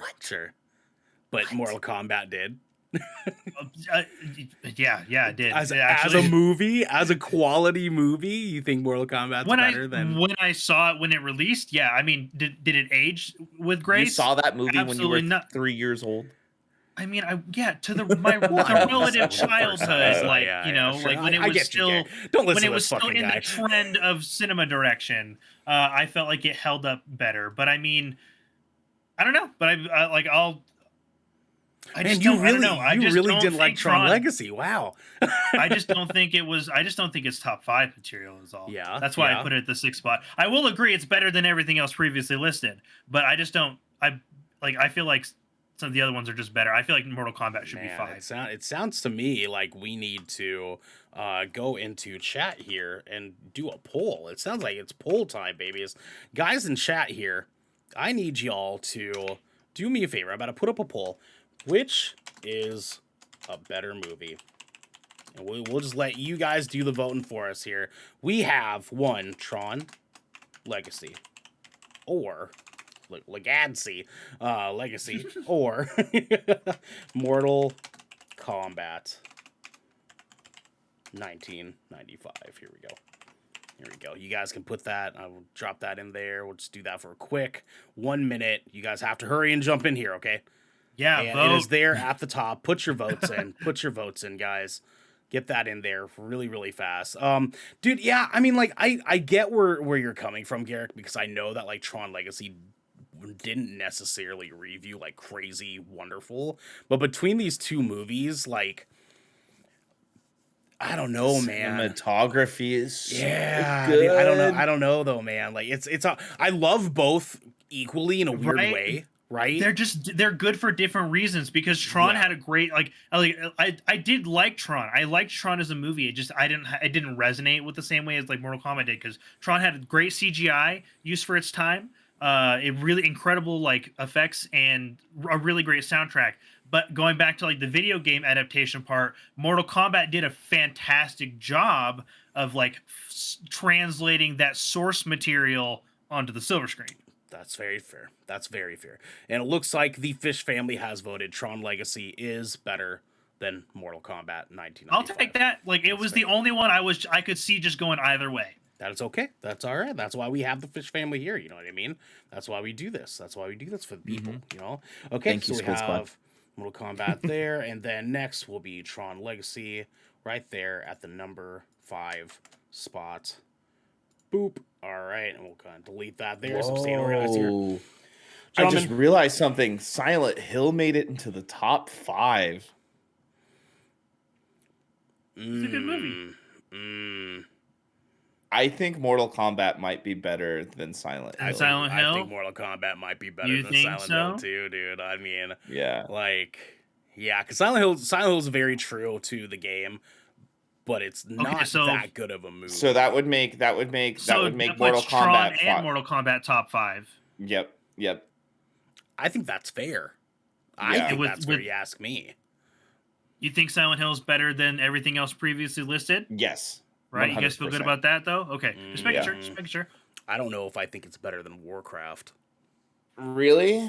I don't know. I think Warcraft might be better. CGI was pretty revolutionary, but we did talk about Silent Hill also having extremely lifelike CGI. Yeah, that's true. That's true. You did. Both are fairly true to the lore, to the source material. I just think that the story written for the Warcraft movie was a better story than the Silent Hill Revelation movie. But I would. Yeah. What were you gonna say, Devin? What do you think? No, I was gonna say something that I just totally rescinded because I was like, nah. Okay. Garrick, what about you? What do you think? I'm just thinking, like, I know, like, you're talking about like story factor and stuff, but is story like a huge thing? I'm not overly familiar with all of Silent Hill's stuff. Like, is that the reason? Do people play Silent Hill for the story, or do people play it for like its use of setting and creature? It's a little bit of both. I mean, like there is some investment to the overall story that they start, because each Silent Hill has somewhat of a different story about a different character in each one. The Silent Hill Revelation movie specifically is centered around the character from Silent Hill 3, but doing the story of Silent Hill 2, where she's searching for a specific somebody that got kidnapped, basically. And it's I mean, like, it's written well in relative to the source material, but I think Warcraft just overall, like, the question is, which one of these games just have a better story, period, coming from the source material? Like, obviously Warcraft has more to work with because that story is so much more vast than Silent Hill's. Right. But like, so they do have a leg up going into it. But honestly, like, I think that the narrative that was written for the movies themselves between these two, I think the narrative was better in Warcraft, if you ask me. I also, like, I've seen Silent Hill Revelations. I just wasn't familiar with I'm not familiar with the games. Sure. But I would agree. Like, I feel like the Warcraft story was stronger than what Silent Hill's Revelations. And when we're factoring this, you can't ignore the fact that the monetary discrepancy between those two films is vast. Sure. Devin, what do you think? What do you think between these two? What are you thinking? Yeah, we can put it underneath Warcraft. All right, I like it. Okay, cool. Silent Hill Revelation officially getting moved down below Warcraft right here. Here we go. All I gotta say, Garrick, is thank God there ain't no Fortnite movie right now. I would fight. Top 10 movies of all time. Top 10 movies of all time is what I've heard. Yeah. I will drag you by your little chin scruff. Gentlemen, we have our top 3 in question. We have left Detective Pikachu, Sonic the Hedgehog, and Sonic the Hedgehog 2. Julie says, give it time. Just wait. You wait. Can I throw out a top 3? I want to do the same thing. Yep. Okay. I'm going to be starting from 3rd to 1st. Okay. Sonic the Hedgehog, Detective Pikachu, Sonic 2. Fuck it, let's go. Let's fucking go, boys. Let's fucking go, boys. Let's do it. That's it. That's the one. That is the goddamn list right here. Yep, here we go. All right. So Sonic the Hedgehog, number 2 is at the number 1 spot for us here. Guys, this is, oh boy. All right, ladies and gentlemen, this is our official, actually, we need to dump our 2 honorable mentions. More honorable mentions. So, Devin, do you want to finalize Resident Evil Apocalypse as your honorable yes, mention? 100%. Okay. Garrick, 100%. go ahead. Who is your honorable mention on this list? I know it's a bad movie. I know it's a real bad movie, but I really liked the choreography in it quite a bit. Hitman.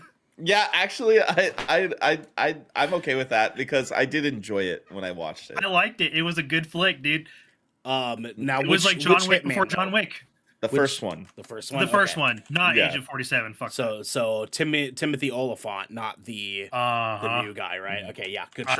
I like me some Timothy Oliphant. Love me him, dog. Kills it in The Mandalorian, dog. Let's go. All right, Hitman, and then I have to do it. I'm putting in Assassin's Creed for my honorable mentions. I would be remiss having it in the top 10, but I feel good about having it in honorable mentions. Ladies and gentlemen, go ahead, Devin. Go ahead. I was just gonna say I'm very okay with this list. Yeah, I think this is a solid list here. Happy with it. No Fortnite, unfortunately, but one day it will be. Guys, ladies, gents, and ladies and thents, we have our video game movies ranked. Our top 10 is Sonic the Hedgehog 2 at number 1, Detective Pikachu at number 2, Sonic the Hedgehog 1 at number 3, Tron Legacy at number 4, Mortal Kombat 1995 at number 5, Warcraft at number 6, Silent Hill Revelation at number 7, Tomb Raider 2018 at number 8, Rampage at number 9, and Prince of Persia: The Sands of Time at number 10. With our honorable mentions, Resident Evil Apocalypse, Hitman, and Assassin's Creed. Ladies and gentlemen, let's go ahead and give ourselves a hand. Good list. That's a good list. That's a solid list. I think this might be our best list to date. So far, yeah. Yeah. You know, I would be down with doing some watch parties of these movies if we want to organize some of that. Look, you guys want to know what would be really fun is if we took this the other way and we rated the worst video game film adaptations. I mean, the list isn't that big, man. We'll talk. Yeah, I know. Well, we'll talk about it. We'll be talking about it, guys. Our schedule for next week on Tuesday, we have Good Kraken podcast. We're talking the greatest video game scores and music of all time. That's gonna be so much fun coming from us 3 musicians doing that day. That's gonna be a good one. Next Wednesday, we have an Ocean Shrine story time. I'm gonna be playing Road 96, a fun little narrative-driven indie game that I'm very excited to finally get my hands on. I've been holding off playing this because it came out on consoles and stuff a couple weeks ago, actually I think about a week ago, and I need to play the fuck out of this game. I want to play it so damn bad. Next Thursday, we have a live recording of the Shipwreck Show for our patrons as a Patreon exclusive. You guys want to be a part of that, you can join us over at patreon.com/goodkraken show. Whoops. Oh, fucked that up. Okay. Patreon. There you go. Thank you.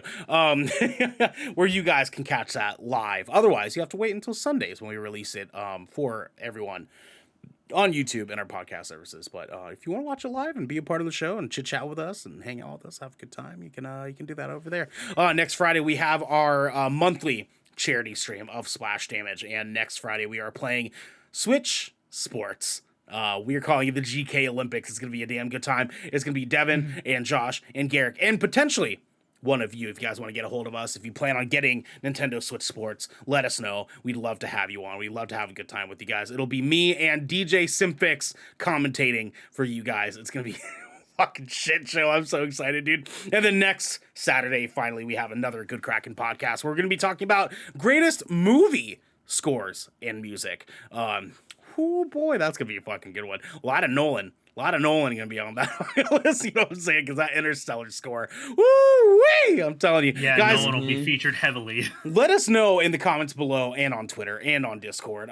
Let us know what your favorite video game to movie adaptations were. Let us know what you thought of our list. Let us know if you want to just shit on our list and say, hey, why the fuck is Fortnite the movie not on this list yet? I will tell you, it's not out yet, but it will be on this list one day. And Devin and Garrick. Absolutely not. Watch it actually be the best video game movie of all time. I'm telling Shut up. You don't want me to knock on wood? Shut up. There you go. There you go. I got you. Guys, this has been the Good Kraken Podcast. Your choice for all the nerdy video game pop media news, reviews, and discussions that you wanted to hear live every Tuesday at 7 p.m. and Saturday at 12 p.m. right here at twitch.tv/GoodKrakenShow. If you enjoy the show, you can head on over to patreon.com/GoodKrakenShow, where you can submit questions and topics. You get exclusive post-show content, and you can write in to the show, do all sorts of fun stuff. I already said that, actually, a second ago. But you also have early access to episodes before they go live on podcasts and video services across the digital sea. Yark. You can also support us by going to our YouTube channel by clicking that beautiful bell and big red button, or by subscribing to our podcast channel by searching Good Kraken with an exclamation mark and leaving a review there. We are not doing a post show today because we went to 2 hours and about 15 minutes. But until next time, my friends, be good to each other. Bye. Fortnite, the movie, the game, the movie, best movie of all time. Just wait. Dragging you.